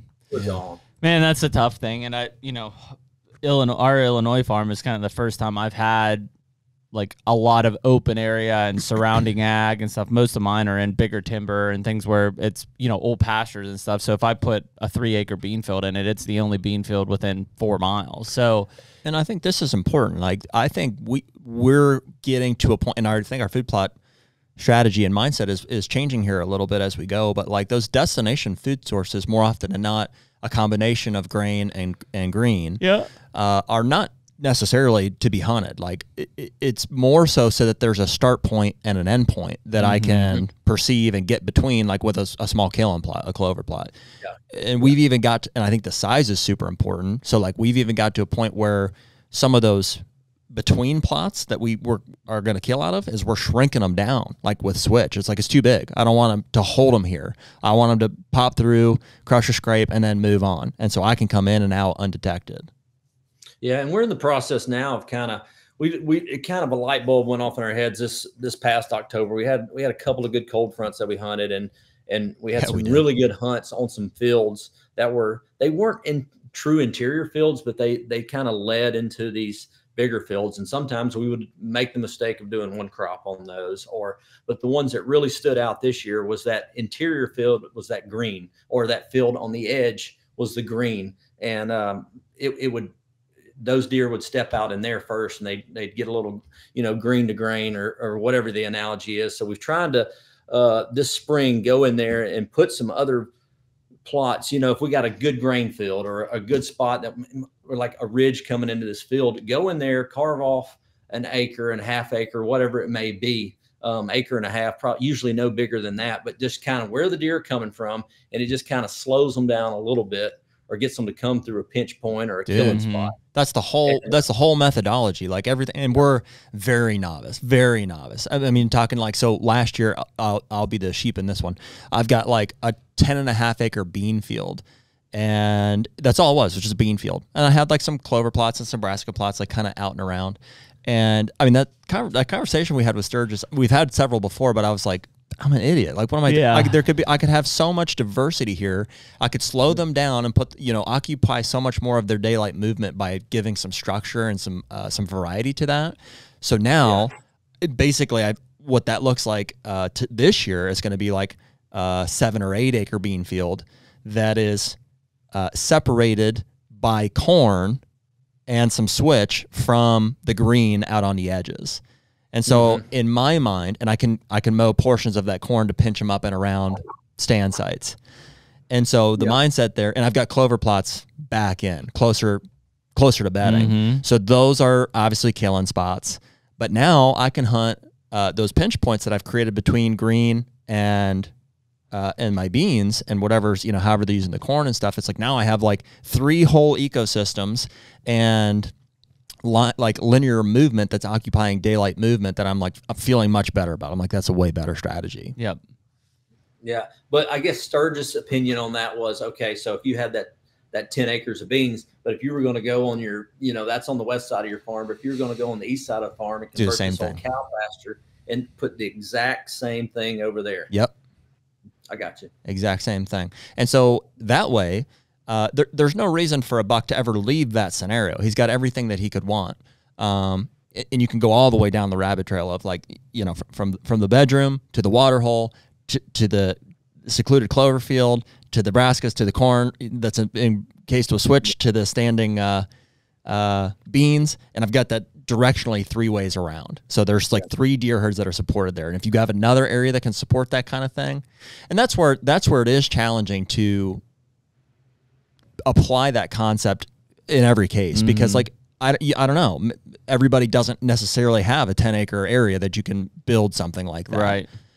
So it's applied to every property, I think a little differently, but I do agree with that. You got a decent size field to do that. I mean, from the practicality standpoint, that wouldn't work for us in majority of our situations because we have a 5 acre bean field. Well, if we start dropping that down to 2 or 3 acres of beans, they're not going to last. So and I know 100% if me and my dad sat down and drew that out, he's like, that's not going to work. That's going to be enough grain. Well, and throw it a little further down the Sturgis rabbit hole. I don't know how familiar you are with his he doesn't do he don't do beans because he doesn't do beans, right? Correct. I think he would say because he doesn't want does on his property, period, basically, but essentially during the summer. Yeah. He's like, I don't want herd building food sources. I want them out eating, somebody else's alfalfa field, somebody else's beans, and then when that all turns and stuff, it's like I'm going to have what allows me to influence the herd during October and November. Right. Yeah. No, I'll get that for sure. You better have some neighbors that are planting the alfalfa and the soybeans though. Yeah. Well, I mean, that's the thing. It seems like I should stop saying what he would say because I don't know, but I think that the hard part in most of those situations is I would say that the majority of people plant, a food plot or a couple of food plots and most of the way through the season, those things are mowed, right? The surplus of food in many cases, I would say is a rarity. Unless you have a warm winter, like this year, they didn't seem like they really hit that standing corn until almost late, after the season. It was when they really started to dump in on it. But I think the situation of when people are looking at that food plot structure to the property, it's one that I've been playing food plots for, I don't know, 15 plus years at this point, and I still don't have it right. I scratch my head and it's like, should I change this? Go back. We abandoned, clovers and perennials and alfalfa for years, and now it's like, why? I love them. They're awesome. I don't know. It's understanding what their utility is. I mean, I think every seed or, variety has its use, and we just didn't understand. We didn't know, okay, what is its place? How does it work with everything else? Yeah. And it just takes, our learning curve has obviously been escalated because we do this every week. We talk to a ton of people and we're genuinely curious. We're trying to figure it out and we're experimenting for ourselves. But most people will never figure it out. It's just like it could take a lifetime if you're just doing it on your own to be like, well, yeah, what, guess we'll try this. Yeah. Yeah. No, that's Well, tough. that's the great thing about people like, Jeff or Winky or whoever that you figured a lot of that out, And Yeah. Trial by we didn't have error. that back in the day, We just No. food plots, all these North American whitetail magazines I used to read, there was no food plots in them or no anything like that. So Yeah. Do you remember Winky? So Winky had that Ask Winky section. That was like his a big thing, and people would write in and ask. And I remember him saying, by far and away, the most common question that he got asked was, "I have a 1 acre area to plant a food plot. What should I plant?" Yeah. That sounds right. Do you remember his answer? Do you know what he said? Brassica? You don't know? I don't know. He would do 1/2 acre clover, 1/2 acre Brassica. Yeah. That's what he said. We get asked that question a lot through DMs, and I always tell them year-round food is king. Clover. Yeah. Clover, you got to take care of it. But it's the best. Well, I mean, for me, the kind of, and I've done some clover alfalfa mix too, but it's freed up time. Like the first year that I got my new Kentucky farms, I mean, man, I just felt like I was running around with my head cut off for months. Like I couldn't, because I was trying to establish 14 acres of food plots with, small equipment basically. And it was like, this is impossible. I can't do this every year. See, it's my impossible. eyes lighting up over here. I had an idea. What if somebody could create like a perennial bean? Can you imagine? Just keeps It comes growing. back every year, like an ever-loving gobstopper or whatever. Ever-licking, ever-loving. Call Willy Wonka, see what he can do. Yeah. Yeah, that'd be Don amazing. Yeah, Don, what do you think here? No, it would be. I mean, but that's what it is. Like, that saved so much time by having several key perennial plots that it was like, I'll spray them, kill grasses out and stuff. But other than that, like they just do their thing. Mm-hmm. You don't have to worry about them. Like that's a key component of a structure. We've looked at that hard the last couple of years, just because in Iowa, especially southern Iowa there, we've just been in this drought last 2 or 3 years. For one, it scares you to death of EHD, but we're disking up these or tilling up these beautiful clover fields that we have to put in these green plots, put in these Brassica kill plots that we want to hunt come November, December. And sometimes that's taken out maybe some standing beans that we put in, and we decide, hey, there's a deer there we want to hunt, or it's some decent clover, and we take it out and you put it in this Brassica plot, and you don't get no freaking rain, and you're hunting over a dirt field come Crazy. October. So we're like, we're going to chill out on that. And that's why I started incorporating some alfalfa in it, just to get a little bit more of a drought tolerant. Because even when some of that clover gets torched in those droughts, that alfalfa holds up. It's a little bit more finicky, but if you can get it established, it does really well in those dry summer and early fall months. It does. It costs a little more to get it started, but you can get some help with that if you got somebody that's going to harvest or cut hay off of it or everything. But that is one constant. I don't care if it's Georgia, Kansas, Illinois, Iowa. We got alfalfa on our farm. Mm-hmm. Yeah, I probably did learn that from a Canadian magazine when I saw all the big bucks in Canada just eating alfalfa. That I was like, well, I should probably get some of that in somewhere, right? They love it. It kind of disappears on you in deer season usually. Yeah. Unless you're in the deep south. But man, it's good. It can. Our biggest deer, I'll say 100%, our biggest deer in Georgia are the years that our alfalfa is thriving. And it can be right there. You can run one camera, and then we've got a cedar tree out in the middle of our alfalfa, and it's pretty much in the center of our farm. And every entire shooter buck or mature deer that we have on our Georgia farm will be in that field sometime in July and August. Wow, that's awesome. They're on that camera. He's probably there every night, but he's on that camera. Yeah. Jeff, we don't get to talk to a lot of the deep south guys as much. We just had Joe Miles on last week. I know, 2 in a row. Cool. So yeah. you guys coming on well, the they kept saying we were neglecting it. The it South, wasn't intentional. The South always has some just you talked about like the turkey side. Like the South always to me just has like the really just dedicated hunter group. Like these guys, like you just think of like, hardcore outdoorsmen and hunters in like Georgia, Mississippi, Alabama, Louisiana, Texas. When you start to look at some of those kind of things that to me I think are like the things that unless you're from the Southeast or you lived in the Southeast, like you have a hard time fathoming. So you mentioned like, we had this lease and there's 30 guys on it. Man, you say that in the Midwest or Northeast, people look at you sideways. Like, what do you mean? Like that? It's just the hunt clubs. It's a foreign thing, right? But with all those paper companies and stuff, I mean that was and probably still is in some cases like, a foundation of Southern hunting. It is. Yeah. I mean, Mississippi, you got your turkey hunting, and I mean, it's spiritual over there. It's 100%. Turkey hunting in Mississippi is different than anywhere else in the world. But, Georgia, Alabama, like you said, the paper companies, and you see that in Mississippi and Louisiana as well. But I mean, everything in Georgia is and when it's a lease, guys in the Midwest talk about a lease, it's maybe a couple of buddies, but down south in Georgia, if it's a lease, everybody has got stands or stations or units, or you got a pin in.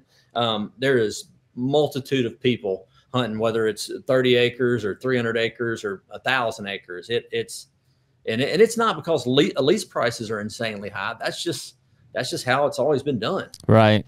That's wild. Is that still like a prevailing, like, I mean, are a lot of guys a part of like big member deer leases? That's still really? Absolutely. Yeah, they are. Maybe not as big now that, the recreational value of investing, or whatever you want to call it. A lot more people own these tracks and don't lease them out. Maybe they own them now for their family to hunt, and that's where some guys are parking some money or whatever. But or they're letting their nephew hunt. Whatever. Right. Hunting clubs are still a very big thing. Not like they were, but is it kind of like a golf club where it's just kind of like, I don't even really golf. I'm just kind of like, it's just here. It's just kind of what you do. It's fairly affordable. Yeah. We just want to be a part of the community. And yeah, you got your stereotypes for sure. You got some guys just come there to play cards. Some guys just come there to get away from their wives. That's a big thing. And some guys, you got the guys that never step foot into the hunting camp or whatever, where everyone keeps their campers. But, some of those times at the skin and rack, the skin and pole, I miss those days, and when we get a chance, we try to replicate those by having a lot of guys in camp, because you learn a lot, good, the bad, and the ugly. But as a kid, you learn a lot around a skin and pole. Yeah. Yeah, it's interesting because we talk a lot about like the cultures of hunting and how things were. Like our deer camps, here in Pennsylvania, and obviously in like Michigan, Wisconsin, et cetera, Iowa, you mentioned, we're really big kind of heyday type of hunting. But it's so much different when you get to those, what you would consider a hunting camp or club down in the South. Like it's a different culture. It's a different atmosphere. I mean, there's people in the club that you don't even know, right? That you're both members of the same club, but you don't know them. Like they're not, it's not close family or friend necessarily. Right. Yeah. And then that's how friendships are formed. It's kind of like a fraternity. Some of these clubs, you hear guys talk, hey man, it's one of my best friends. We were in a hunting club together 20 years ago, and it's kind of how it got started. So, but that's still very much a thing. And it's a lot of fun. Is the deer hunting going to be good? Probably not. 9 times out of 10, it's not going to be that good when you got that many people in there. But, you're going to have a heck of a time. You're going to have something to look forward to at night, even if you don't see anything good. Yeah. Yeah, it's wild. The other thing I was thinking about kind of in that southern tier of stuff when we were talking about planting, I know they did it some in Mississippi, but I heard in Alabama and Georgia that people were planting peanuts for deer. Yes. In the sandy soils. They are. I got a place I hunt in Mississippi. It's kind of the shared equity club I bought in 6 or 7 years ago. And one of the guys that was in it was a farmer. He says, man, you got to do peanuts. He says, peanuts, protein in the summer, that is what's putting, the pounds on our deer, that's where our deer are getting their foundation, becoming 300-pound deer in the Delta in Mississippi. So we tried it one year in Illinois, and we, Illinois. We tried it in Georgia one year, and the deer loved it. The deer, the turkey, everything ate it, but it was so much work. I mean, we had to spray it with this chemical we had never used before. Seems like 3 or 4 times. Wow. And as good as, and we didn't harvest them, it was all for the deer, but as good as they were, we haven't done it since. It was just, just not financially possible to sink that much money into it. It seems like it's more prevalent in the options where, like, if you've got super sandy soil and beans are not going to establish themselves well, peanuts are the alternative, basically. As far as that, especially if you go south here, we don't have a lot of ag here. I mean, we don't hardly have any ag here. But going back to your point that you're talking about, we're letting your neighbors go feed on alfalfa and beans of somebody else. That would never happen here. If you want them to feed on it, you better plant it. You better plant it. Yeah. Do you guys feed like in Iowa or anything, like throughout the summer? Do you guys feed?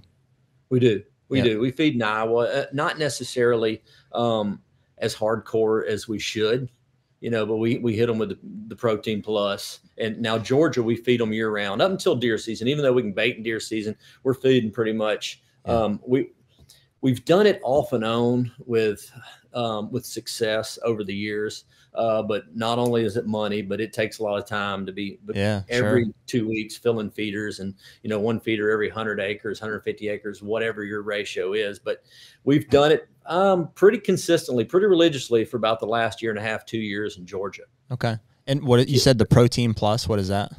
The big time Protein Plus. I mean, we're giving them as much protein as they can eat. And now we're still doing food plots. A lot of guys down here will hit them hard with the pellets or, a variety of feed companies that they have down here. Everybody uses someone different. It seems like there's a ton of companies down here that do that. And a lot of guys, that's all they'll do, whether it's that hunting club that you can't clear any food plots or it's all pine trees, all cut over, whatever. That may be the only nutrition those deer get, but we try to give our deer a little bit of everything. Grant Woods told us years ago in Iowa, was like, don't feed them. These deer need to be eating these other things. But we like to give them a variety in Iowa. Yeah. Well, so like I'm, generally pretty skeptical when guys are like, oh, this helps with antler growth. It's like, maybe, what I mean? It's like anything from, the mineral to different feed types to, especially on like, what kind of food plots are you planting? Is like, what leads to the bigger antler growth?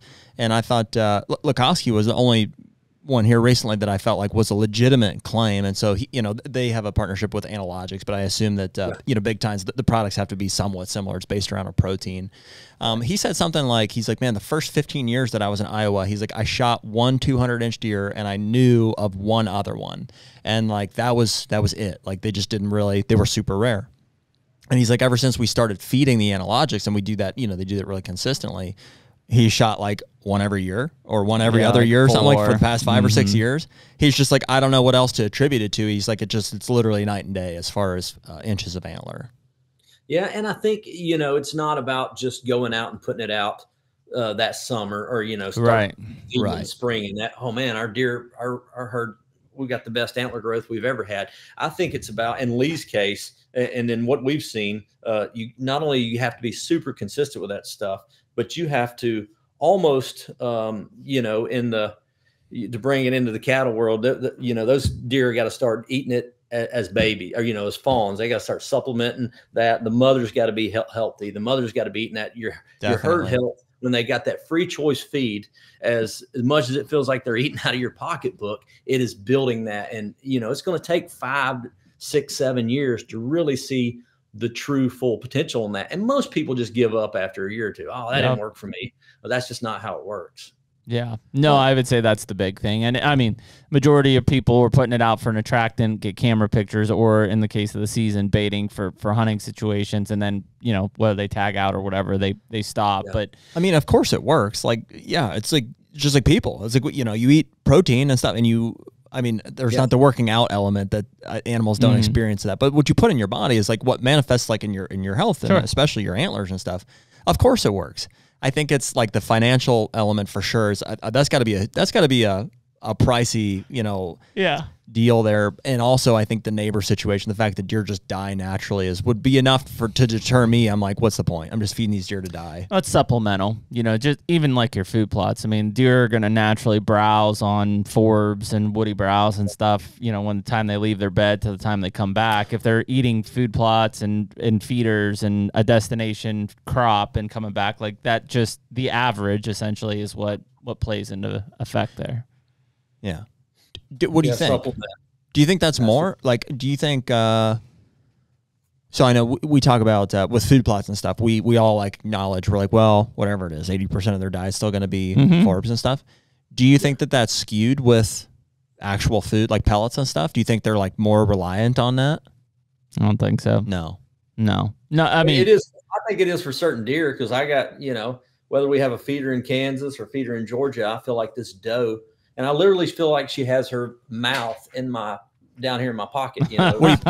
Were you putting Little Debbie's in her or something? Yeah, I was just giving it to her. And I was like, well, there's no that there's no way that deer's eating 80%. 80% is this feeder. I mean, she couldn't eat anything else. She's here all day long, you know? Yeah. I think if the habitat would be the big thing. Like if you're, if you go into like a stand of mature pines in Georgia and they're, it's a biological desert underneath and you put 4 or 5 feeders on that property, I would assume they're going to house it. You're going to be feeding multiple tons a week. But you take that same situation and put it in, a recently clear-cut area in Ohio, probably not. Yeah. Because they've got other good stuff to eat. So, yeah, it's all habit. I mean, look at Texas. Like, majority of Texas is, pure feeders because there's just not a lot of habitat in a lot of those areas. Yeah, that's all they got to eat down there. Exactly. But 100% our deer in Georgia eat more, and we got a higher deer density in Iowa than we do in Georgia. But our feeders last a lot longer in Iowa than they do in Georgia. Yep. That would make sense. The Hunter Podcast is brought to you by Rack Hub. Well, dude, sheds are starting to hit the ground. Yeah, and although we usually don't find many of them, we've done pretty well this season so far. I would say for just, a handful of walks, we've got a pile of sheds to show for it. So, yeah, I'm excited. Yeah, I mean, if shed season would end today, I think it was pretty successful. So this year, we're partnering with Rack Hub. It's an antler mounting system for your sheds. Yeah, and obviously, people have watched our podcast. We've got this massive pile of sheds that are on the table at all times, but you guys took the time to set up Wide Boy's shed on the R1, which is a really cool way to now have that thing right off to my left-hand side during the podcast. So some of these sheds just call for a little bit more appreciation, I guess. So rather than being on a pile on the table, we're going to mount them on the wall, and they look awesome. So yeah. And so if anybody wants to try Rack Hub, you can use the code HUNTR10, HUNTR10 at rackhub.com to get 10% off your order. Use Rack Hub to make the most of your shed season. Yeah. So your dad's in Iowa full time now, right? Living on the farm with your mom is out there, I assume, or? Yep, he is. Gotcha. Yep, so he's trying to get corn planted now. He's been dodging tornadoes this week. He really likes to have it planted mid-April, but a couple of different conflicts. He didn't get it in that little window, he had last week. So he thought he was going to get to do it today, and another rain hit. So he's stressing out a little bit trying to get it in, but. He had such heavy hail 2 days ago that it may have been a blessing in disguise that that hail definitely damaged, as people's corn up 2 or 3 inches. And, that's what affects it. Torched it. Yeah. Well, dude, don't take for granted that your dad's out on the farm there. It's like, I know you've got a lot invested in that farm too, from a hunting standpoint. So my dad lives on the main farm that we hunt, and it's like any day I can text him and be like, hey, you're not busy. Go do this, go do that. And it's like, and he does it. He knocks it all out for me. But so no, he does whatever he wants it, but it's never, we may, meeting of the minds, talk about some stuff, but I try not to ever necessarily give him something to do or because he's doing that at free will, and that's kind of our deal with the Lindsey Way. He knows that I run all the social and all the kind of the business side of it. But so he doesn't give me that much of a hard time when I'm not there helping him plant corn in a random week in May. Okay. Well, I was going to ask you that. So, I mean, who's doing all the strategy as far as like laying the properties out and like what's the process for that between you and Dad? Yeah, we do that together. Yeah. I mean, we're always, that's a daily text, daily conversations and stuff we're talking about, drawing maps and all kind of stuff. We're doing that 100%. We had a farm manager who was his camera guy, who his brother now, Cole, actually is our Georgia farm manager when he's down in Georgia. He's here now. And so he's helping us with that. And he's also my cameraman. So we kind of get a little dual purpose there, which helps out. But we strategize on the daily and we're always changing stuff. I think it's easy to kind of get complacent, but my dad, he's not like that. He's always wanting to make things better. That's kind of his his main goal now. I'd say it's his job would be a bad choice of words, but he's living the dream, right? He's retired, living in Iowa, just farm, like growing big deer. That sounds That's great. where we all want to be. Yeah. He enjoys it. He probably just wishes all of his grandkids were up there. That would be euphoria, if that was the case. But well, so when does that happen? I mean, so like you just went through this transition back to Georgia, right? And you're still, how old are you, Jeff? I'm 44. Okay. Yeah. And so I assume there's a plan, whether you've told your wife yet or not, to get back to Iowa at some point. Oh yeah. My son's 100% convinced. He said he's moving to Iowa the day he turns 18. 9 years old. He's made that very clear. And I'm like, well, what's it? Do all mine have to get 18 before I go back? So, Can I come with you? Yeah.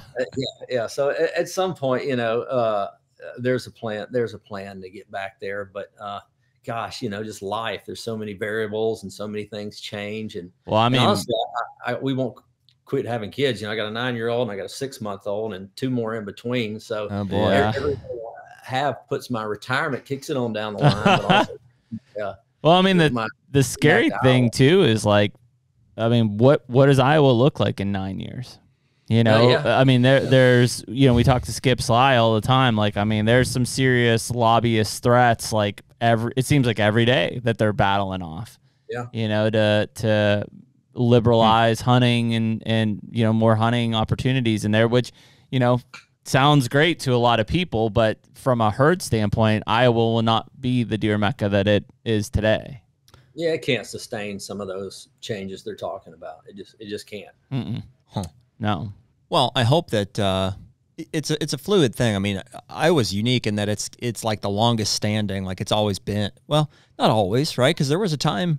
Remember when Illinois, the Wenzels moved out there? Weren't people like, why? What are you moving there for? Yeah, I mean, there was a time, Illinois was more of a mecca than Iowa was. Huh. Yeah, that's not that long ago. Or Kansas, Kansas. Mm-hmm. Everybody wanted to hunt Kansas, but you couldn't. Yeah, couldn't if you lived there. And then, but yeah, Illinois in the heyday was just. I mean, it was as good as Iowa is now in certain pockets, in certain parts. There's no doubt about it. Yeah, I think because Kansas non-resident thing has been fairly recent. In retrospect to what we're talking about here from a season standpoint.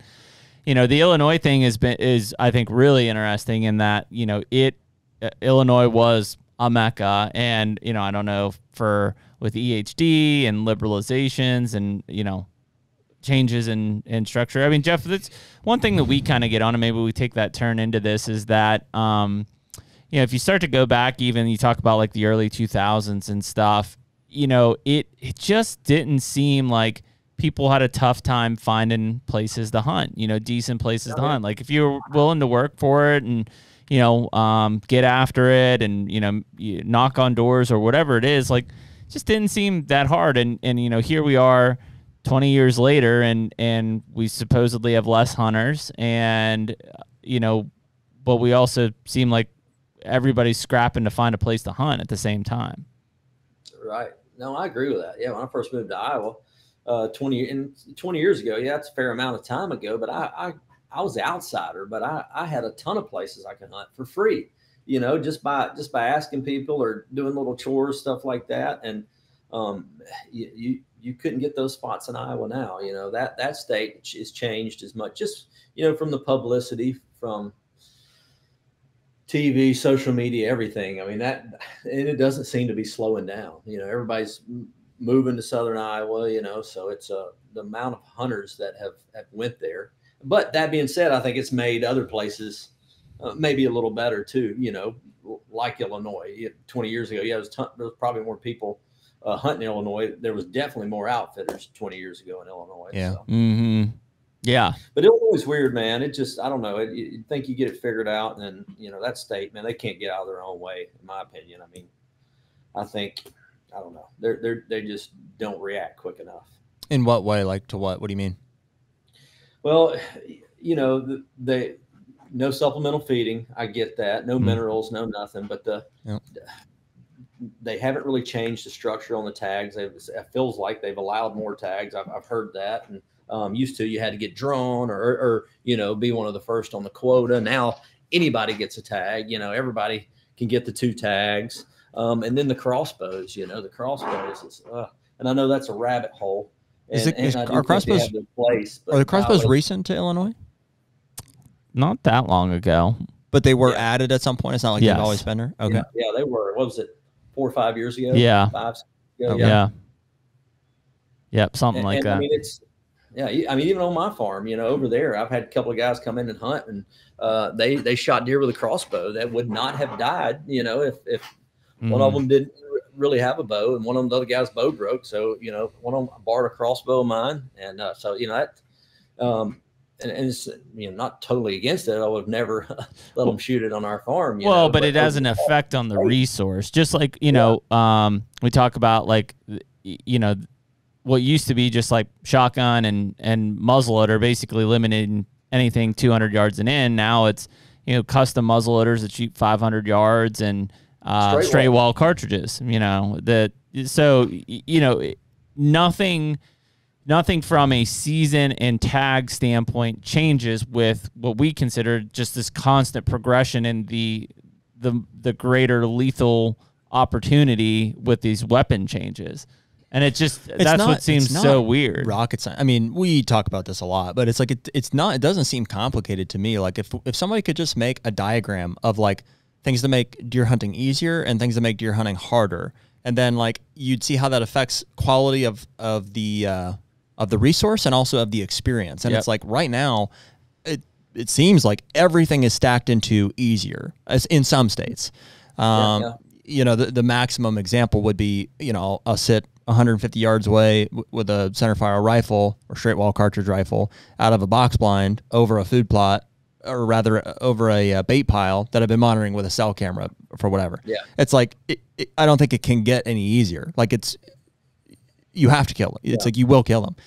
And because of that, there's like the ability, this is a factor in too, it's like those people who are doing that, or anybody has the ability to say, what quality of experience and animal do I want to shoot? And most people want to shoot like a big buck, and a big buck to most people is like a 3-year-old for the most part. 3-year-olds have big antlers. They do. So that's what they shoot. And so the quality of the resource declines, and the quality of the experience for guys who are really hunting, I think, mature, 4, 5 and older animals, is reduced, if not completely eliminated in some states. Yeah. And so like we're always advocating for like limitation of the things on this side of it. It's like, why are we making it so easy? Like it's not making it any more fun for people. It's not doing this. It's not an ethics thing. It's not anything like that. It's making it less fun, honestly. Making it less fun. Yeah. I mean, because it's more of the love of the kill versus the love of the hunt or the love of the land, in my opinion. But yeah, no, I think it absolutely is. I mean, that's the reason we all kind of started this conversation with, look how we struggled growing up, and how we had to learn from all of our mistakes now. It's like, if I wanted to, I could give my 12-year-old my phone, log into my cell cameras, and just say, hey, let me know when you want to go sit that box blind over this, in Ohio, over this corn pile, and we'll go kill that deer with a straight wall gun during gun season. Yeah. Well, beyond that too, Jeff, I think, and this is where I really hope the states will realize this. I think that situation we just described there is a major contributing factor to our to the access issue. I think because of the ability to go and hunt all of these acres effectively, to kill all of these deer in these different areas, we're going to do it. And so I'm just going to keep buying farms or leasing farms in different areas to keep doing that over and over again. I'm going to repeat it. Whereas if you just had a better quality resource that was harder to hunt, on the landscape, you wouldn't need to occupy nearly as much space. And I think that's the answer. I think they need to limit it. And like, unfortunately, the damage has been done. The guys have bought these, or it's it's being done, and we're part of the problem. Like we bought a farm, so we had a better hunting situation. It just is what it is. Yeah. But we still want to see those, I think, restrictions put in place.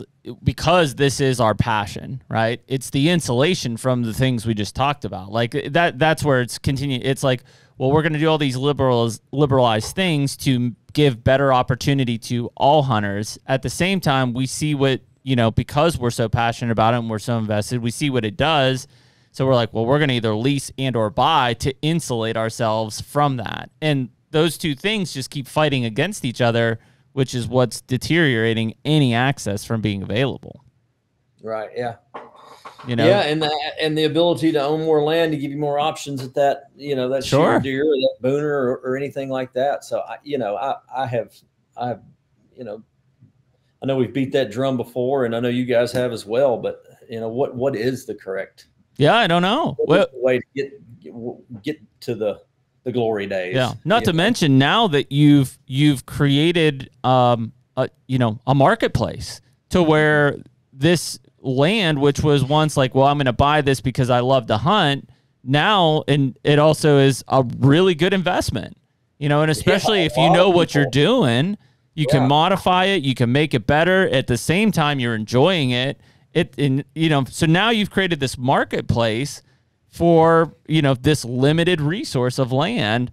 It's like, yeah, I don't see, unless something changes, I don't see that ever getting better. Like we're going to continue to have smaller parcels and or less parcels available to potentially buy, sell, hunt. And that's going to drive prices up. I mean, when interest rates eventually come down, whenever that is, prices of land are going to go back up again. So take back off. Yeah. And I don't know, you know, the people that buy in Iowa or Missouri or Kansas, you know, if they're from the South or PA or wherever, do they kind of let a little bit of the hold loose on their home territory? They sell those farms. Does that open up those potential areas?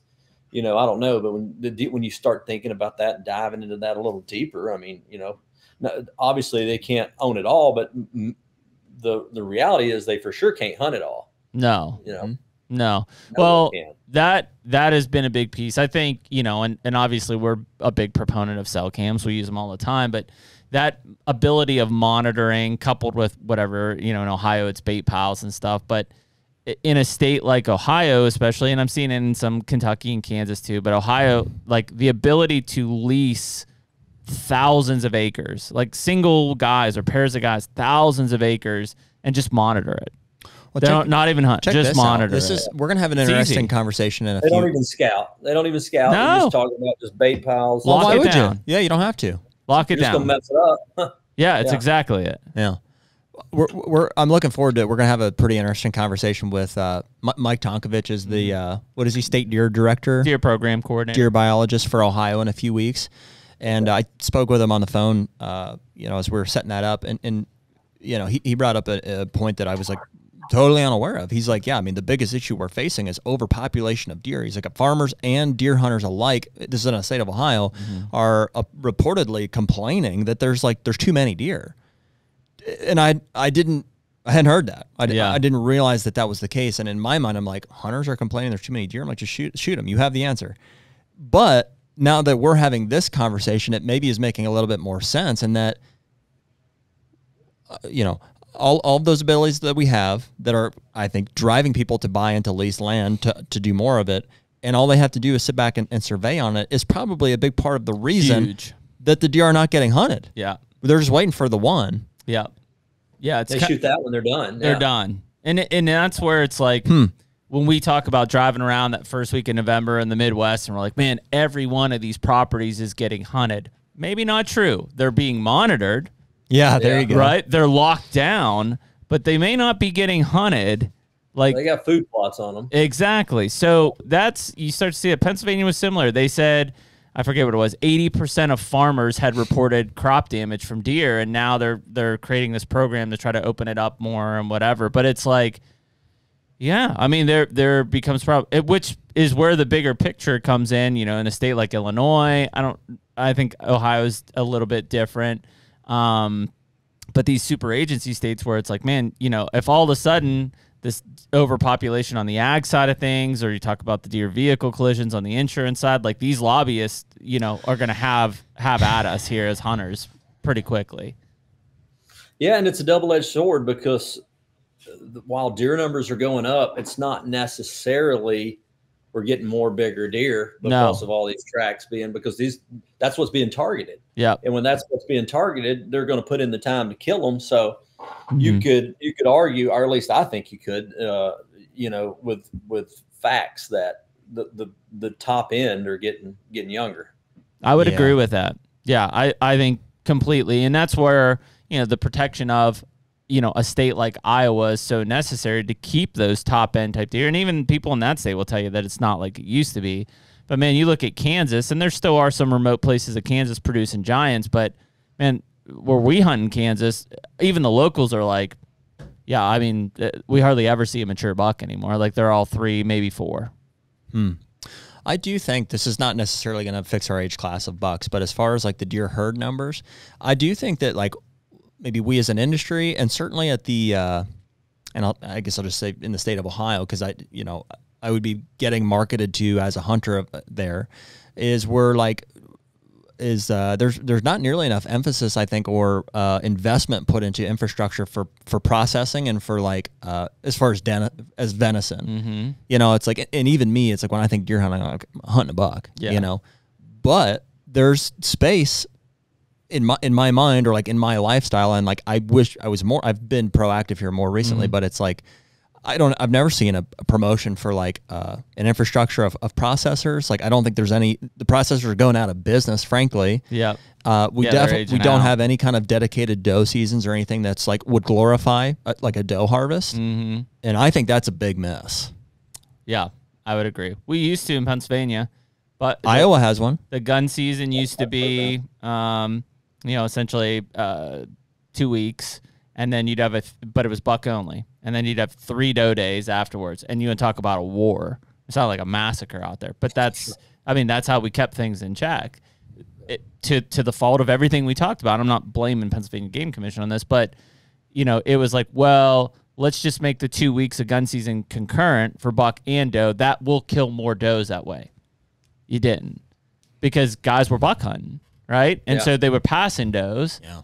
And so, you know, again, it's that liberalization, like, well, let's just give them more opportunity. It doesn't always result in what you think it's going to give you. I mean, I think it's so important.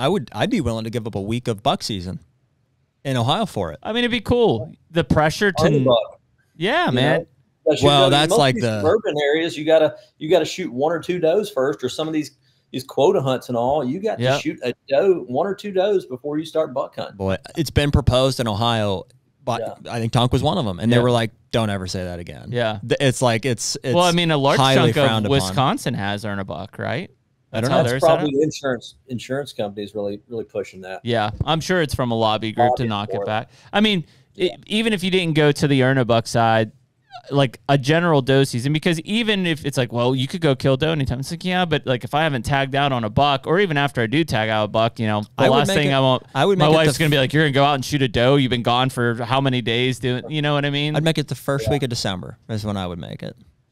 I think it would be pretty beneficial to have. It would take a lot of the pressure off. It would be all about just being, having fun and going, killing a bunch of does. I mean, I'm open to arguments or inputs, but at that point you've hunted your buck. Now either you've killed one or you've had your shot. Like you had two that's the venison a month and a half or 2 months to hunt them, and they still are holding their horns in most cases, which is, I think, that's a detriment to those January type ones. Stuff. Yeah, I think December 1st is a sweet spot. It's like, you know, maybe they're burnt out or whatever, but it's like that's your opportunity now. It's like, okay, let's regroup, let's shoot some does, let's get some meat. The processing is like we're gonna have that figured out.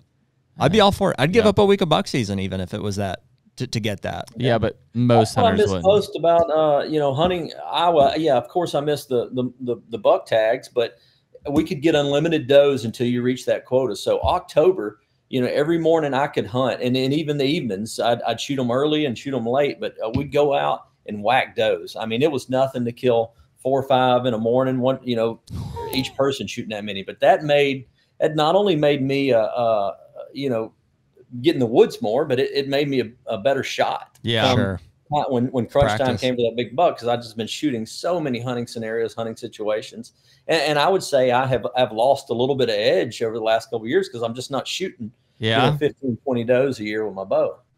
Yeah, before I get that opportunity at a buck. No, that makes sense, man. Yeah, it's a weird thing. Again, in, you know, well, just like Ohio said, like, don't ever say that. They want to appoint more opportunity until, like, in that case, Ohio knows that it would lose non-resident fees. It would decrease the money they're bringing in. Opportunity makes money is what it is. You know, if there's an opportunity for me to go out there, you know, non-residents are footing 70% of the license bill in Ohio. And, you know, and so if you talk about limiting opportunity, who feels that the most? It's non-residents. And so, I mean, I'm drawing that conclusion, I guess. Yeah. Yeah, I don't know. Those are the things that some of these states, I mean, again, the reality is Iowa is so great because the Iowa DNR and at the lobbyist and legislative level have protected. They got Skip Sly. Yeah, they've protected Iowa from all of these things that most of our other states have that have made them bad. or ruined them. And so, yeah, that's one of the reasons we flock to Kansas and to Iowa, is because our own state is usually ruined in most cases, or, it doesn't have the chance of nearly being able to produce what these other states have. So I think that's the hardest part for most of us as hunters to kind of come to grip with, is that, our states all could be, maybe they don't have the soil and the age structure that some of these Midwestern states, but they have enough of it that they could be really good. In fact, we didn't really do much. Age structure is age structure, regardless of, what they have. Yeah. We didn't really do much in Pennsylvania after we did the initial age structure stuff with Gary Alt, but because we've lost like 250,000 deer hunters, we're seeing some tremendous deer come out of this state now. In fact, we're probably one of the states that still is increasing in the quality of hunting, where many other states are decreasing. Well, that and a lot of the land has been privatized. So Sure. That's where it's a double-edged sword, because like my uncle will talk about the glory days. Like, man, I could just go for miles. Nobody cared that you were hunting or farm and this and that. But there weren't really any big deer. You were killing the first buck you saw. Now all those lands are privately owned, and they're keeping people out. And we have less hunters on top of that. And those are all bad things, right? But you have bigger bucks. Yeah, bigger bucks. And so I don't know. $1 buck state. Yeah, we're $1 Yeah, state. $1, yeah. $1 state. Yep. Yeah, transparently, one of the reasons when we were looking at all this opportunity, besides the ability to buy a license every year in Illinois, was like, Jared, we could get 2 buck tags in Illinois. Yeah. And it's like, well, that's awesome. Yeah. Think about in Illinois or Missouri, they just went. What do you think? What do you think about 2. the multiple buck thing? Like I'm conflicted on that, because I look at Iowa, I'm like, boy, it's the pinnacle, but they allow $3 for landowners and stuff. I'm like, absolutely. I don't know. I could see that being changed. I'm hearing some chatter on that. I could see that being changed to, $1. And if you're a landowner, you got the extra buck tag, but I could see that being changed overall. Even the years that I could kill 3 bucks, very seldom did I kill 3 bucks, because I was targeting the super old ones. But I don't know. I think I'm not again. We killed 2 bucks in Georgia. All you guys load up and drive down to Georgia in rifle season, middle of the rut, and and shoot them both in the same sitting, and that I wouldn't be opposed. It's hard to manage. Bigger tracks, especially like in Georgia, where it seems like every other buck's, a cull buck this whole life. That's, you could say that about any state in the South, but it would be tougher to manage, but your overall age structure would improve. And when your overall age structure improves, that gives you more opportunity to have a giant. Mm-hmm.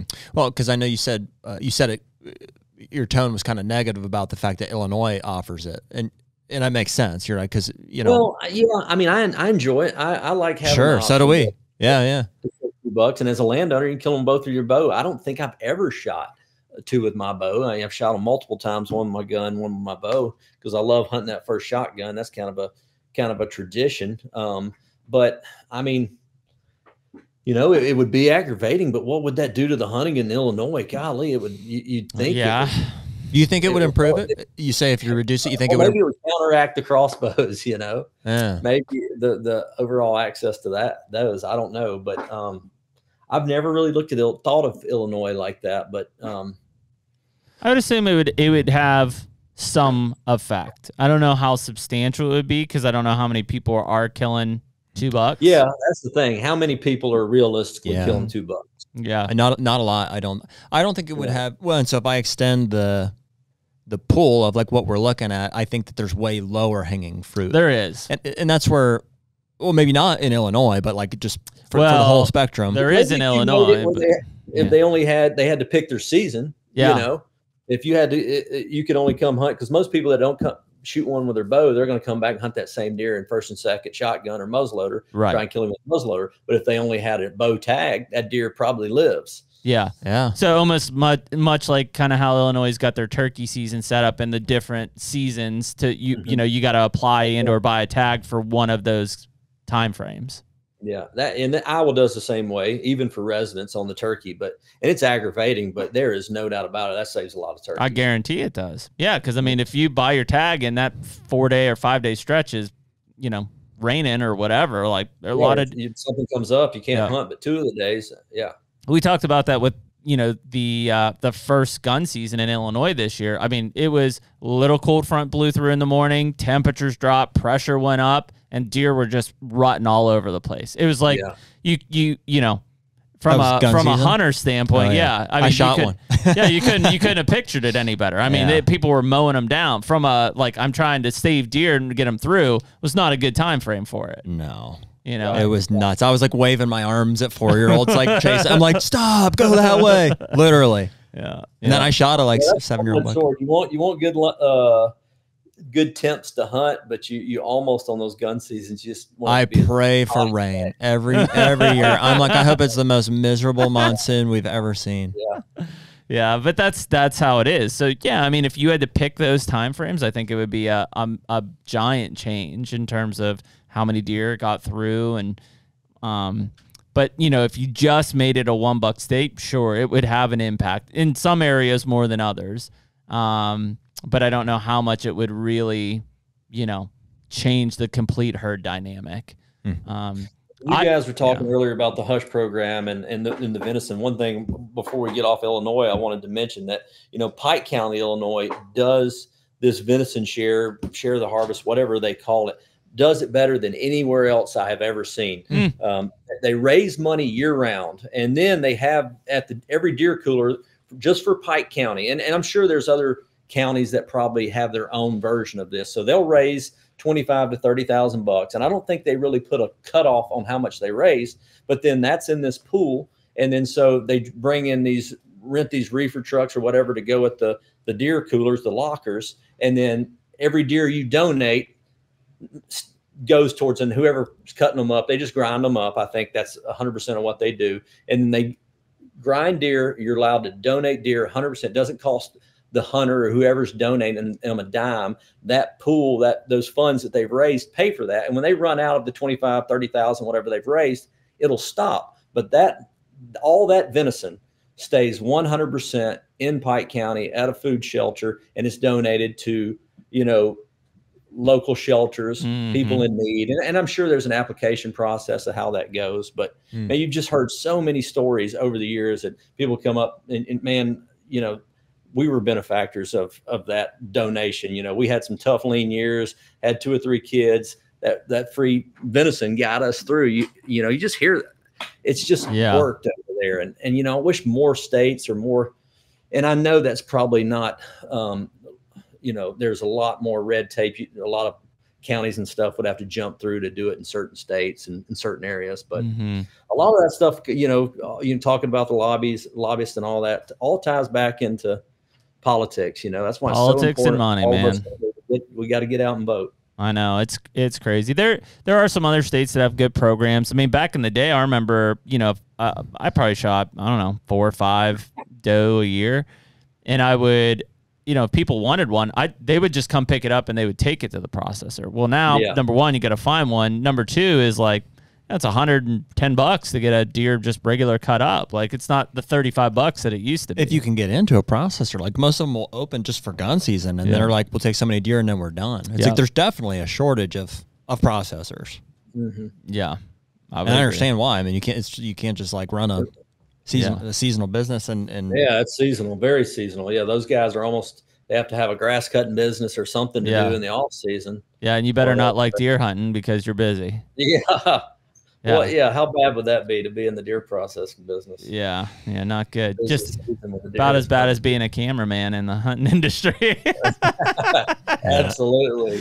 Yeah, so one and the same there, man. But I mean, it's, every state's kind of got its thing. And I mean, you got to be optimistic about hopefully that things can stay good in the states that they are good, and in other states, figure out ways to improve on it, because, the reality is even all these opportunities we're giving, we're still hemorrhaging hunters out, from aging and from people losing interest or access or whatever it is. So there's still an issue. Like, what we're doing from a more opportunity side has not fixed the problem. Yeah, it's I don't know. That's a battle I think we'll always have to discuss. And it'll change. We'll look up in 10 years and we'll be talking about something else. But I I'd agree. We're our own worst enemy on that. Mm-hmm. Well, I think at least we're having the discussion. Yeah. Like at some point, like the momentum for that kind of becomes undeniable. I mean, dude, there was a time not long ago, and I won't give us credit for being the first one, but like it was just a handful of years ago where somebody was like, "Hey, I don't know, these crossbows in archery season like might not be such a good thing," right? Oh yeah. To where now it's like we all like, not that it's a bad thing, just black and white, but it has an undeniable effect on on access, I think. But just at least we're having conversations about these things. And like a lot of people, Jeff will say like, oh, all we do is complain, or all we do is this and that. And it's like, well, really what we do is It's more like 80-20. is we care about the resource, like for ourselves and for future generations. We want to see it protected, conserved. It's conservation is what it's. And anybody that cares about something has to be open-minded to have these type of discussions, even if it's not what they want to hear, or maybe it's not what pads their pocketbook or anything like that. I mean, we have to not only preserve it for us, because gosh, I hope I'm hunting another 30, 40 years, bow hunting another 30 years or so, but our kids, once you have kids, that starts hitting home, because I want them to see, I want my son to see Iowa and the magic of Iowa through his eyes that I saw when I first started hunting Iowa, and so we have to fight for that. And sometimes it is awkward conversations, or it's saying some things that may ruffle some people's feathers, and don't get me wrong, I'm not 100% against crossbows. I think they have their place. I've shot a buck with one one time. I'm not scared to admit it. I didn't have my bow at the time, and when I rolled into Illinois with an hour left to hunt, and I've shot some does with them. They're a lot of fun. But growing up, and they were limited to, you had to have a permit. Yeah. I just you still have to have that in Iowa to be able to hunt. But I mean, for how long is the question there? Right. Yeah, 5 years. 5 years. I feel like it's going to be legal everywhere.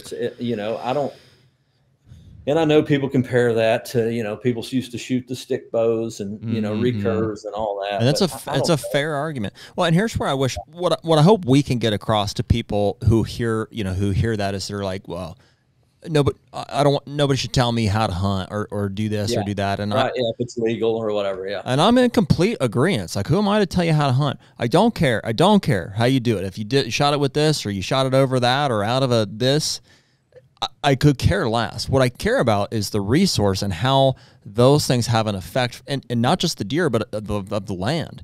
And those things affect our ability to like take, in some cases, take advantage of it. Yeah. And I don't like it. Yeah. So, and however that translates to you in your own personal hunting situation, it's like, it's fine. Right. And I sympathize with that, but the reality is there's no doubt that by implementing crossbows into archery seasons, it's allowed more hunters to hunt longer through the season, right? The guys who did not bow hunt with a vertical bow, but gun hunted, can now hunt more of the season, which more effectively, if the resource can support it, and you can have a great experience and I can have a great experience, awesome. I'm all for it.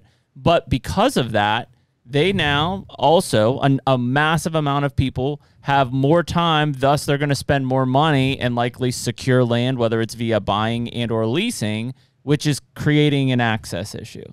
It is very evident. It's plain as day that that's happening. Those guys who would hunt opening weekend in Illinois for 2 days are not going to probably spend $10,000 on leasing 1,000 acres. But if they're going to be able to hunt for an entire season, a bow season with a crossbow and the gun season, with 2 tags, starts to look a lot more appealing, doesn't it? Yeah. And that has created, if you look at the trends of when people started to have major access issues, when these legalizations happen, bet you find a pretty strong correlation. Yeah. And I kind of see that too with the straight wall. Like, I feel like that's just the entry to centerfire rifles. I hope I'm wrong. And people say, "Oh yeah, you only get one shot with the muzzleloader," but with the advances in muzzleloading technology, which I love them. Don't get me wrong. And my son shot a deer in Iowa this year with a straight wall cartridge. But when I first started muzzleloading hunting, I mean, I had misfires, I had hangs. A variety of bucks got away from me, and that has not happened in the last 10, 12 years. It just hasn't. Those deer lived. So You know, what is traditional anymore? That's another discussion too, you know? Yeah. And I think those are, people will hear that and they'll say, well, you just want to be the elite vertical bow guy. And it's not that. It's not that at all. When you have all of these things happening that are causing, you know, the greatest issue we're all facing is the access issue, right? That is it. You know, even if we want to buy land and we are as determined as we want to be to buy land, if land goes to $15,000 an acre for deer hunting ground in Pennsylvania, I'm not buying land. Like, it's just not, it's not going to happen. So those things are causing these issues. Value to just exponentially increase. And guilty of it, right? I'm going to buy land when I can to insulate myself from that stuff. I want to be able to control an environment to hunt how I want to hunt so that you can hunt how you want to hunt. So those are those things that I keep saying are going up a ladder side by side, and it's creating more and more problems. You know, I don't know where it stops. It don't. And you know, that's the problem, because it was five years ago, it was crossbows in Illinois. Now it's centerfire, or now it's straight wall. What's it going to be in 5 more years? I mean, what are we looking at? I mean, are we eventually, you know, hunting with centerfire rifles in the rut? Illinois? Are you South Carolina, where, you know, season opens, rifle season starts, August season 15th, closes? Possibly. We've had people on this podcast that have said it, that like, if we keep going down this opportunity route, we keep losing hunters, even with access declining, they're not going to pay attention to that because the state can't control it. All they care about is they need to control deer populations. So the season will open on October 1. You can use whatever weapon you want with these criterias for your bag limits, and the season will close on whatever, just January 15th, and that's it. So October 1st, there's rifles going off. There's guys who want to bow hunt. There's guys who want to rifle hunt. They don't care as long as their deer get killed. And the powers that be that are probably making those laws, you know, they're well, as long as they're staying within their bag limits, you know, and be the same thing we're saying now. Well, you can put a corn pile out in Ohio. It's illegal. Go ahead and do it. And they'll say the same thing at that point. They can shoot a rifle on October 1st. It's legal. What do you want us to do? Right. Well, it sounds crazy, but it's like, even talking to Joe Miles the other day, it's like they're like in South Carolina. They're doing like, it. You can shoot deer with spotlight, like after dark. I had no idea. I heard. Yeah, neither did us. And I used to use that as like an example of like, imagine a world where it could get to that to that crazy. And Joe's like, oh yeah, it's legal here. Yeah, the half hour of darkness, basically, because it's an hour after sunset, where I think all of us are, what, a half hour after sunset? Yeah. Is what it is in the book. Thermal scopes. I mean, my gosh. Holy cow, man. Well, that's a whole nother rabbit hole. Yeah. You know, for the poaching industry. But yeah, but there you are. Where do we stop? I mean, we're evolving on the optic side. Does that have to keep up with the guns? I don't know. Yeah, I just, you know, the only people that can stop it is the state level. They set the ground rules. You know, once the ground rules are set, everybody has the ability to push the boundaries to where those ground rules are set. Some will push them past, and those are poachers. Well, but and unfortunately, and who knows? Not to undermine it, but like, it doesn't even seem like the deer guys at the states or like the fish and game guys. Like, it's just literally the governor, commissioners. The only time any legislatures. major thing has gotten passed or changed, even like antler restrictions here in PA, it's like, yeah, the governor just said so. Yeah. Commissioners, and it wasn't that straightforward. I mean, it was translated through Gary Alden to like, here's how we're going to do this. It was a big initiative, but like, it's because the governor gave political immunity. You know, that's it. Yeah, and I mean that in itself that's a problem. You know, that's why there are, you know, now groups being formed to go, you know, essentially on the opposition, or I'm sorry, on the offense, to make sure things stay where they're supposed to stay. Yeah. We didn't have those groups really to begin with. We had a few of them, but more nationally based, not necessarily state, local type based. So yeah, man, it's you know, I hope that people listening to this, even if they don't share the same opinions as the three of us, hear this as, we're not trying to say like everybody should just use, you know, a longbow and, you know, plant food plots and kill 5-year-old 170s. This is more so that if we keep going down this path, we're going to keep losing hunters. Eventually, the person that's saying that we're the elitist will not hunt because they won't have anywhere to go. They may have all the opportunities weapon-wise and bag limit-wise. They won't have anywhere to go. They'll drop off. Yeah. Have we? I mean, Nick, you read the comments, right? I know people disagree with us, so I was going to ask That's that. most of the but comments. like, do you think anybody like understands? Like, because we haven't had a face to face with anybody that's like, oh, I disagree. You think that people understand that this Understand our approach to imposing those limitations and why we would feel that way? The people that share the same feelings as you and Jeff and I do, but the people that don't, like they share the opposite view, don't understand where we're coming from. They think it's purely an elitist mindset. Well, that's my question though, is like, are there people that do understand that still disagree? No. No, I don't think so. It's the same people that, if I say, here's why crossbows shouldn't be, archery equipment or whatever it is, they're like, well, no, I have to use a crossbow because I have a bum shoulder. I'm like, well, you could anyways before fine, this. that's allowed. We already had those, and then they stopped chatting with me. Yeah. So, well, it's just like because who are they? It's not to like pinpoint these people, but like, I don't know, and I don't want to go down that rabbit hole, but it's just like, I think the excuse is not enough time. I think the reality is laziness, frankly. Huh? I don't know that you can ever change their mind. No.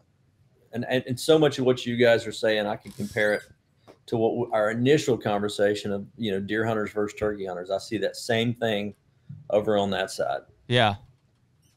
And I don't know if one side's going to ever change the other side's mind, but I just would encourage people just be open-minded. Sure. Because we have to, we don't have to unite and, if it's illegal or, whatever the law is, do that. I think we just have to unite in the fact that we have to realize we do have a valuable resource here, which is it's a lot of fun and it's a great creation that God's blessed us with, but we have to conserve it and protect it that generations down the road, because history repeats itself. Look at some of the game animals that we've had to hunt and the fall off and stuff like that. You can spend all day talking about that, but we have to preserve these whitetail deer because it is a very valuable resource. I mean, as crazy as it seems, because when we talk about the whitetail deer and especially for a lot of our conversations around, wanting to chase that mature buck, right? That buck that's at the top of the hierarchy, essentially. But if you go back to the turkey side of things and you hear some of these serious, there are places in the country right now that there are serious turkey hunters that feel like they're on the brink of, like, we should close turkey season for a couple of years to build the populations back up. I have seen that 100%. That is a scary place to be. Mm-hmm. And it's like, okay, guys, well, what's the causes here? And I know there's a lot of theories out there, but I don't think anybody, like, nothing's come to the table to say this is why turkey populations are being declined. I mean, there's been people in our industry, like the hunting public, thrown under the bus for destroying turkey hunting populations in states. I've seen that numerous times. Like, it's a bigger issue. What is it? What's causing that?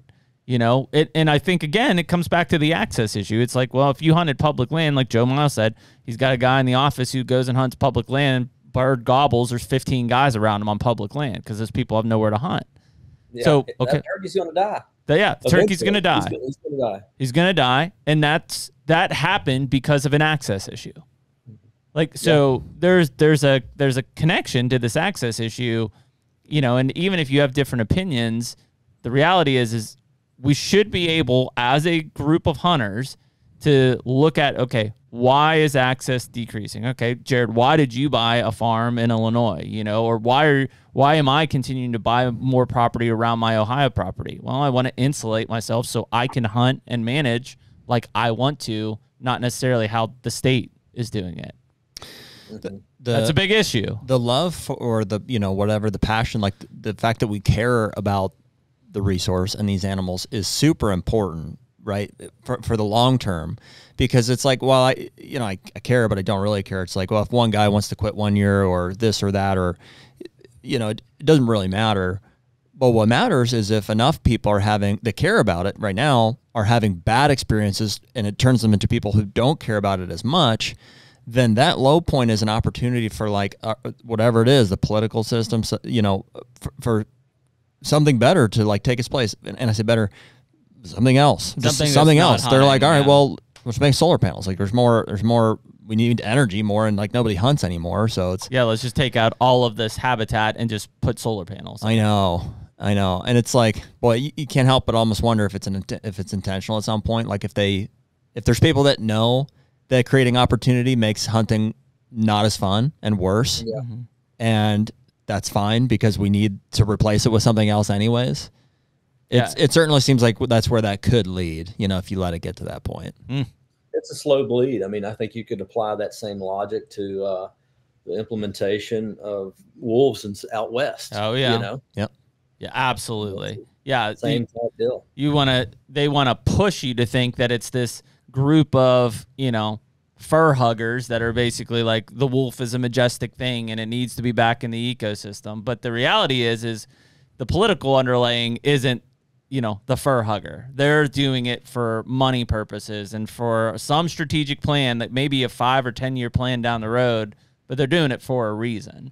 And it is hard to because you want to be like, I see what you're doing, but it is hard to put the finger on because it's they like, don't well, want you to be able I don't to do know. it. It's just, it is what it is, you know? Yeah, they do like, oh no. And it is hard. It's hard to know what's intentional and what's just systematic, what's just like natural evolution as to how things are going. It's like, how can you trust the government really in anything? I mean, I hate to say Sure. that, but golly, I mean, it's not even that. It's media. We were just, before we got on here, Jeff, Jared and I were talking about this, this group of frat guys down in North Carolina that had basically taken down the Palestinian flag that the protesters had put up on campus and re-put up an American flag, and then were, you know, singing the Star Spangled Banner and chanting USA. And so, like, I don't know, it was Fox News or whatever. I shared the post, and not like I'm a celebrity here, right? But in 6 hours, not a single person had liked the post. It's because it got throttled. That content was thought they did not want people to see and build momentum around that story. And it's like, it's crazy. It's scary how much they control. I mean, it really is. I mean, from political elections to people's thoughts to what they can throttle for others to see. It's crazy. And it's like there is a plan that is happening underneath and they don't want you to see it, but you catch glimpses of it every once in a while and you're like, wait, I see what you're doing there, and like that's not right. And then, you know, goes back into its dark crypt, basically. But and then we don't realize it until it's too late. Yeah.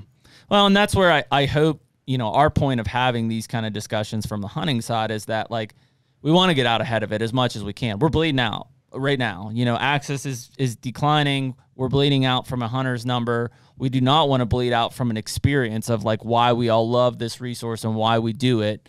And so we want to have these discussions. It's good that people disagree with us. I mean, that debate is healthy. But, you know, I hope that they understand that the reason we do it is that, you know, especially for guys who don't have private land that they're hunting or they own, like, you're at risk. You are the at-risk hunter. You don't have access. You don't have land. There isn't a place for you to go. Your hunting opportunities are at risk in the future. We're trying to figure out why they're at risk and how to prevent them from being at risk. Well, and we've posted some. You guys aren't just trying to make content. You're just not trying to have someone talk about it in a podcast. You're legitimately trying to make it as good as it can be. Yeah. Yes. Well, I think we've put out some pretty good suggestions for what to get mad about. Like if you're in that situation, you know, it's like we're mad about it too, and we have land. Like we're fairly safe. If there's no more public land, I'm gonna hunt. I have land. I will continue to hunt. Yeah. My kids will hunt. Yeah, and I just want for everybody that cares about it to identify those as like issues to the future of it. So let's fix it. Yeah. Yeah, and that's it. It is tough because I mean I can't blame them, right? If they hear a lot of this podcast, they hear our passion for chasing mature bucks and buying land and planting food plots, and they just think elite, right? That's where they might. But it's like, is that what they think? That's what they think. Elite. They do. I guarantee it. Go look at the comments. Yeah, and not in a positive. Not in an endearing way. I'm an elite hunter. Yeah. No, more like you're just a rich asshole, basically. Yeah. But the reality is like to our point earlier, it's like, okay, I have a lot of debt. You know, I spend a lot of time and passion doing this, but it just looks like you have a lot of money because you put everything you have into that one thing. And I also, there are no other hobbies. Like, this is it. Like, this is it. You don't go out and spend your weekends at the ball field or the golf course or something like that. You're out spraying a food plot or on a tractor, you know. So I mean, it's and while you're sleeping, I'm working to make money to do that. That's just how it is. But it's a hard, and I get it. It's a hard thing for people if they don't have that mindset, you know. And you can tell, like, obviously talking with you, Jeff, I'm like, Jeff gets it. Like, he understands the grind to go through for those things to happen and why it's important. And to your point earlier, like, you know, what would that motivation be if that wasn't a passion of mine? For a lot of people, it's still, and again, not to pick on Ramsey, but it's the mindset of like, well, I'm just paying off my house. It's just, that's what I have to do. And I hunt, but like, I'm not going to buy land. I'm going to pay off my house. Yeah. And you guys hear it from the elitist side, and we hear it from, you know, oh, you guys aren't relatable. I'm like, well, I haven't always been whatever you call unrelatable. At one time I was scratching to see an 8 point, you know, and it's just a different season of life. And I don't think, and there's people who I you know, get jealous of from time to time. I know it's a bad trait to have. I'm like, dang, man, I wish I could do that, or I wish I could hunt there or do that. But we all have to strive to be better, but we can't, you know, be mad at the next guy just because we're not there yet, because everybody started off, you know, at that level, that lower level, or at least you hope they did. If they didn't, they're not going to do it very long, in my opinion, because they're going to be doing it for the wrong reasons, or not appreciate it and have the passion like I think we do. But, I mean, dude, there's a deep down envy for me to the people who just still love just going out and bow hunting a piece of ground and shooting the first 2-year-old they see, and that just puts them over the moon and makes their entire season. Like, I yearn for that feeling again sometimes. Yeah. You know? It was just simpler times. It's ignorance of bliss, though. And it's fun. It is. It's fun for us now because I know people like that, and I'm like, so it's fun because I can be like, you think that's cool? Come try this. Yeah. And they're like, holy shit. Yeah, that's way better. Yeah.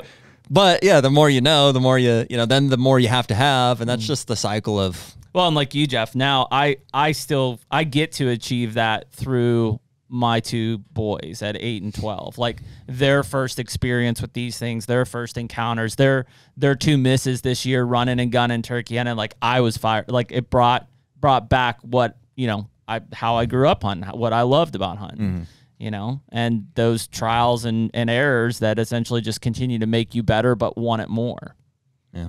Yeah. I can think about a lot. I mean, I can't remember every deer I've ever shot in Georgia. But I do remember one that I missed one Friday night, and looking back, the deer, he may have been 110, 115 inches. I don't remember. He looked a lot bigger than that. Oh yeah. But that was like a turning point in my hunting career for whatever reason. It just, that one still, I almost think about that hunt daily. Yeah. That was when I was 15. That's a great point. Now that you mentioned that, I'm like, dude, I can about remember every deer I've ever missed. Oh yeah. I don't know if I can remember everyone I've ever shot. Yeah. No. David and Goliath. I mean, you know, my dad, I'm sure you guys have seen the video where he clipped the back of Goliath, you know. Oh yeah. 15 years ago. Had he killed that deer, yes, it would have been an awesome deer, 239, 240, whatever he grossed. But we wouldn't talk about it. I mean, it doesn't matter if we work a show or whatever we do, that buck gets brought up. It gets brought up. Yeah. Had he killed that deer, we wouldn't even talk about it 15 years Probably later. Not. It's the big one that got away. Yeah. I think that's it, man. There are certain deer that, like you said, from time I was 14, 15, 16, like, I still can picture some of these deer moving through the field or moving through the woods. And it's like, man, I can't even do that with some of the deer I just killed in the last 2 years, you know, but it's those ones that just ingrained in your head, the so close opportunity type stuff that, and I mean, but it was such, I guarantee whether it was a miss or you didn't even get a shot, that moment was a critical learning moment, which is why it's embedded in your brain. The HUNTR Podcast is brought to you by Sever. Well, one of the biggest things that we always talk about is what our arrow setups are. And this year we're shooting the Sever broadheads. I think we're both shooting the new 2-inch titanium broadhead. And so, you know, we're huge proponents of expandables. And I know we've had this argument back and forth with people, but we're right and you're wrong, and that's, you just need to accept it. We just want to have a giant wound that pumps out blood. That's the bottom line. We build our arrow setups and shoot bows, you know, to maximize penetration, and we shoot broadheads that are gonna give us the best blood trails, you know, the most hemorrhage possible. And so part of those setups is we're also shooting the Easton arrows here coming up pretty soon. So we've shot the Victory in the past, and you know, there's all kind of great arrow shafts on the market, but like we're looking for a whole system from broadhead to arrow components to the arrow shaft itself. And you know, the more we look at some of these Easton shafts and the components that go with them, that setup's going to be really deadly for us. Yeah, I'm actually using the Easton traditional axis right now in my traditional setups for both my recurve and my longbow. I've got a 100-grain brass insert on those, and then obviously I'm using a fixed blade broadhead on those specific shafts. Right on. So, but yeah, our goal is always to be shooting the best broadhead that we think is going to be the most lethal for our setups. We've done plenty of research. We believe in the Sever broadheads, and we hope you would check them out at Sever Broadheads as well. I'll give you two real quick, just because they're iconic and quick short stories, and super weird what happened after. Both of these were in Ohio. This is where my main family farm is at. I can't remember which one happened first, but one of them, I'll start with this one. This is one of those situations where it's like we walked into this like little wood lot there was big section of corn out in front of it, and it's one of those things I look at now. I'm like, well, I would never come in that way. Like, what was I doing? I just walked through everything to go to the stand. Yeah. So that's how I get there, and it was so cold. Have you ever heard like the sap? Oh yeah, popping. Yeah, popping. So it's not like gunshots were going off or whatever. So that was happening. I remember that. I was a kid. I was in like this big giant tree. I was by myself. And my dad was like, I dropped him on the way. He was just a little further up the timber thing. He was maybe 200 yards from me, maybe 200-300 yards. And sun comes up, and I see this buck coming down the drainage ditch in the cornfield. I don't know what he was. He was huge. It was a big buck. Yeah, definitely the biggest buck I'd ever seen out of tree stand. And here he come. He come all the way down, and he's walking his corn edge. I mean, 20 yards, 25 yards maybe. And I come to full draw, and I'm like, obviously so excited. I was like 15 years old, something like that. And it was so cold that the humidity from my hand, I think, had gotten into the release, and it froze. Oh, wow. And so I pulled the trigger, and nothing happened. And then I just naturally started to drop a little bit, and then it went off. Oh, my God. Way under. Oh, no. And so I'll never forget it because I missed that deer. I was like, oh. And then so here's what's crazy. It took off and ran up towards my dad and walked right under my dad, and my dad missed it too. Missed the same thing. Okay, so here that's the long version. Another one. I think it was a couple of years later. I was hunting a different property, and my uncle was hunting the same stand that my dad missed that one out of across the road. It's like, I don't know, half mile, quarter to half mile. So I'm walking into this other stand, and I'm walking over this little rise behind the office. And I'm coming over this crest in the morning. It's like I'm super late to the stand, and there's a big buck right there. In hindsight, probably a 40 to 45-inch 3-year-old 10-point is what he was. Just beautiful, big deer. And I was like, oh, my goodness, he's right there. He's like 80 yards, 80 to 100 yards, just standing out in the middle of the field. I'm like, what's going on here? So I just tucked down, and I grunt at the thing, and I was like, I'd probably never grunted a deer in my life. So I just get down and I grunt, and I'm not prepared for a shot at all. And then I set it down, and I pick up over, and he's stiff, like walking right at me. Like in the middle of this field, like in the middle of the day. It must have been like early November. And so he gets in, he walked all the way over to me, and I'm like just trying to scramble, and I get a shot off at this deer right over his back. I held for 30, and he was like 18 yards. I didn't know. Maybe I didn't have a rangefinder, didn't have time to range him or whatever. Right over his back. That deer ran. Huh? How far was he? He was probably 18 yards is what he was. So I shot right over his back. That deer ran down the power line, down the field edge, across the road, up through the timber, right to my uncle in that other stand. And he missed it also. Jeez. Hit a limb. So two different occasions. I'd saw a shot at deer in different spots, and two different guys, my dad and my uncle, missed him out of that same stand. Isn't that crazy, man? y'all stands are dialed in. I know. Yeah. I know. It's just that one especially. Ever seen that video? And me and my dad was in Illinois, and it was the first year I had this new farm. That piece I was telling you I bought, it was 08, 07. I don't remember, but it was in Illinois, and we went in that afternoon, and we get down in the bottom of this bottom. It was a stand that was already there. The previous hunters had it. It was a ladder stand. And we took the cameraman stand, hung it. My cameraman at the time. This is this light aluminum stand. I ratchet strapped it on the tree. You know, looking back, I wasn't getting that thing to save for nothing, but I put little John in it, you know. But we were strapped up and all that. So I see this deer in the bottom, and I'm grunting at him, and he's kind of looking, you know. I could tell he was kind of tending the doe. And this is October 23rd, 25th. It's still fairly early. Well, little John goes to move to get on this deer, and the stand falls, just not all the way out, but just shifts a few inches, and it just rakes that tree. So boom, he beelines right to us, kind of trying to think that's another buck or something like that. Well, I 10 ringed him at 18 yards, and he takes off running up this hill, and my dad ends up hitting him in the shoulder up there. And whether it was a lethal hit or not, who knows? The deer died anyhow. And so we're kind of on the phone and texting or something. So I'm going to look for this deer. He's like, I'm going to look. I shot one too. I'm going to look for it. So we start trailing these deer, and I'm like, he couldn't tell it had been hit. No, it just came up there running like it had been spooked to him. And I think he shot it on the, no, I think it was the same side, but no, he couldn't tell it had been hit. And which the deer I'd shot, I mean, I hit him perfect, and it was probably a 200-yard run to my dad's stand. And so, you know, the deer was running off, and then off adrenaline, he gets shot, runs back towards me, and we start trailing the deer with our camera guys at night, and look up, and like, we finally eventually like almost run into each other on the same trail. We found the deer, and I ended up having to call this guy, you know, and we get over there and we got it on film and all this. It's on YouTube somewhere for Drury. And my dad's like, I was like, well, where'd you hit him? He points right at my shot, which is right in double over, right here. That's where I shot it, you know. So we laughed. We had a good time. He's like, no, Jeff, yours was up here in the shoulder blade. Yeah. I know. Well, so that's why we're filming. We got fun. We're going to go back and replay it here.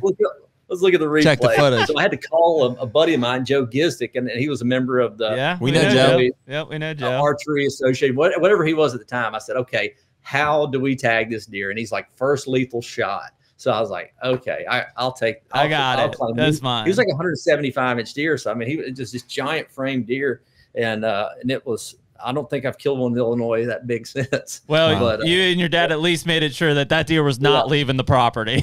Right. Yeah. He was not making out of that. When you were telling that story is like every time when I think about that hunt, I was like, both of our stands were dialed in. Mm-hmm. And this giant buck was walking by both of them. That's when funny, they move, man. they move. You know, you just got to be in the right spot. Pretty cool, man. Well, Jeff, before we let you go, you said you guys are getting ready to film season 10. What are you airing on Sportsman now? We're on Outdoor Channel. You're on Outdoor. We usually put our quick hunts on YouTube, stuff like that. So everything under the Lindsey Way on YouTube and Instagram and stuff? Yeah, Instagram, Perfect. Facebook, TikTok, YouTube. Awesome. When's the new season? Is that a Q3, Q4 show? Yes, sir, it is. Q3. So end of June. Yep. Mm-hmm. Cool, man. Well, listen, dude, we appreciate you coming on and love to have you back on maybe during the season. We can get a little bit more into our strategy side of hunting and everything, but you know, awesome to finally get you on here and talk through. Just fun to know you. We've been watching your stuff from a distance for a while, so I was like, talk to Jeff if we can, if he'll give us the time, you know. Absolutely. Same here. Yeah, I enjoy you guys' podcast, so we appreciate it. Well, we love being able to talk with like-minded guys and open-minded guys to have these discussions, and a lot of times they're not easy, you know, and difficult or different than we normally have. I've cried a few times, yeah. Yeah, but I mean, they you know, we know when we're around people that really have the shared passion that we do and truly care and are trying to make a difference. And I think that's the message that we continue to try to get out of these podcasts with people is that, you know, there are a lot of us out here that really, really care about this resource, not just the resource that's on, you know, our lease or on our property, like the total resource, and that are dedicated to continue to find ways to make it better so that other people have the experiences that we've had through our own lifetimes and why, like those stories we just shared, we'll remember them to our deathbed, without a doubt. You know, and those are the things that we want other hunters to have. And I think slowly they're starting to get that idea, but you know, it's kind of a foreign place to think that there are other people that don't hunt like me but care about the experience I have when I'm hunting the way I do. Mm-hmm. That's what it is. Yeah. Well, we got to keep fighting for it, you know, and the day we quit fighting for it is the day, you know, we not necessarily lose it, but that next generation is very much in danger of losing it. Yeah. Well, I'm excited to see how your kids do here in the near future, out hunting and stuff, and definitely keep in touch with us. But yeah, let's plan on getting back on here in the fall and, you know, talking some real good deer hunting stuff. Yeah, man, that sounds good. Cool. Thanks for your guys' time. Thanks, Jeff. Pretty cool. Yeah, it's first of all, for all you Southerners, back-to-back Southerners. You're welcome. You're welcome. That we kind of left you hanging for a while. Also, you know, fairly Midwesterner as well. Yeah, The split time for sure. But no, it's cool to kind of hear, especially, you know, his background and his dad's background and where they come from. Because I think even in that last segment there, you know, I'm sure those guys catch a lot of crap in terms of, you know, oh, it's, you know, Jeff and David Lindsey, they own all these farms and like they're just rich, and holy cow. Jared is so freaking strong. It is unbelievable. We got that on camera. We did. I actually broke it that time. Oh my God. Yeah, well, you know what that's going to be. We just talked about reading. Wrap it up like this. We just talked about reading comments. For all the people that think you're juicing, I defend you every day. And I don't know how I'm going to defend this. I tell you what, I've been horsing on that for 4 years. I guess it was bound to happen eventually. Nick, we're going to have to get a replacement here maybe for next week. I guess so. I don't even know. Yeah, that's unbelievable. Sorry about that. Yeah. We'll add that into the blooper reel. Yeah, I mean, it will be really tough for me to defend your juicing after that. I don't understand. I don't know. That's a small piece of plastic. Yeah. You don't need juice for that. Folks, I don't know anymore. It's possible. But, yeah, well, sometimes you just get excited, you know? You're like, yeah, you must have said something there. What got me fired up? I don't know. You're like Chris Farley with the like Biscuit and Tommy Boy. You get all worked up and then just... Yeah. Well, I mean, that'll work, you know? Well, for 5 minutes here till we get off, and then I got to fix it. But. So, anyways, prior to that, well, I mean, I think they just, you know, they get on Jeff and David's case, I'm sure, just like a lot of it, just like us. They're like, oh, rich guys, they have it all, you know, you own this land. Well, and you know, it's easy to skip over that part. Yeah. You know, but it's like, you got to know. It's like, what do you mean you just went and bought a farm? It's like, well, no, you know, David Lindsey's built a construction business from the ground up, you know. It's he's like, flipped how many farms in a 1031 to get to where he's at. Yeah, he was buying land at $700 an acre in Iowa. Yeah, and it's one thing to say that, but like to literally do it, like 30 years of your life to build a business, to be able to afford a property like that, it's like that is where it starts. Yeah. Yeah, I mean, the crazy thing is right now, you know, you're paying $7,000 an acre in like West Central Illinois and stuff like that. You could have bought, for our 140 acre farm, we could have bought $1,400 for the same price. Mm-hmm. It's I know. Crazy to think that. But the guys who invested in that and took those risks, because it was a risk. Nobody knew this is where the market was going to go, right? At least in the stock market, you assume things are going to go up and down. Over time, you net up. And land, like nobody knew when land was at $700 an acre, it was going to be $7,000 an acre because of hunting. Like that just wasn't possible. So the guys who took those hardcore risks put themselves in a position now where, like, yeah, they could sell a couple of those farms for 10 times what they bought it for. Yeah, pretty cool. Wild. So, but no, it's cool to get Jeff on and hear the background. I'm glad he brought it up. I was gonna ask about the Goliath buck. I just like that kind of clip lives like rent free in my brain. I know it. You know, but he's right. If his dad would have killed that deer, it'd still be a big deal, but like wouldn't be nearly as discussed and seen and things like that. I agree. You're almost better to miss them sometimes. Almost. Anyways, that'll do it for this podcast and Jared's mic. Episode 181. It made it to this point. 181 podcasts on this mic. No, those are much newer than that. We've upgraded since then. Yeah, and almost made it. No, these mics are.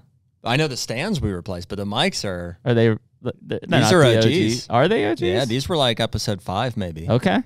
Yeah, stands have been. Mike's hanging in there. We'll get a rocket for next time. We'll get it. We'll fix it next time. Don't worry. There'll be a 182.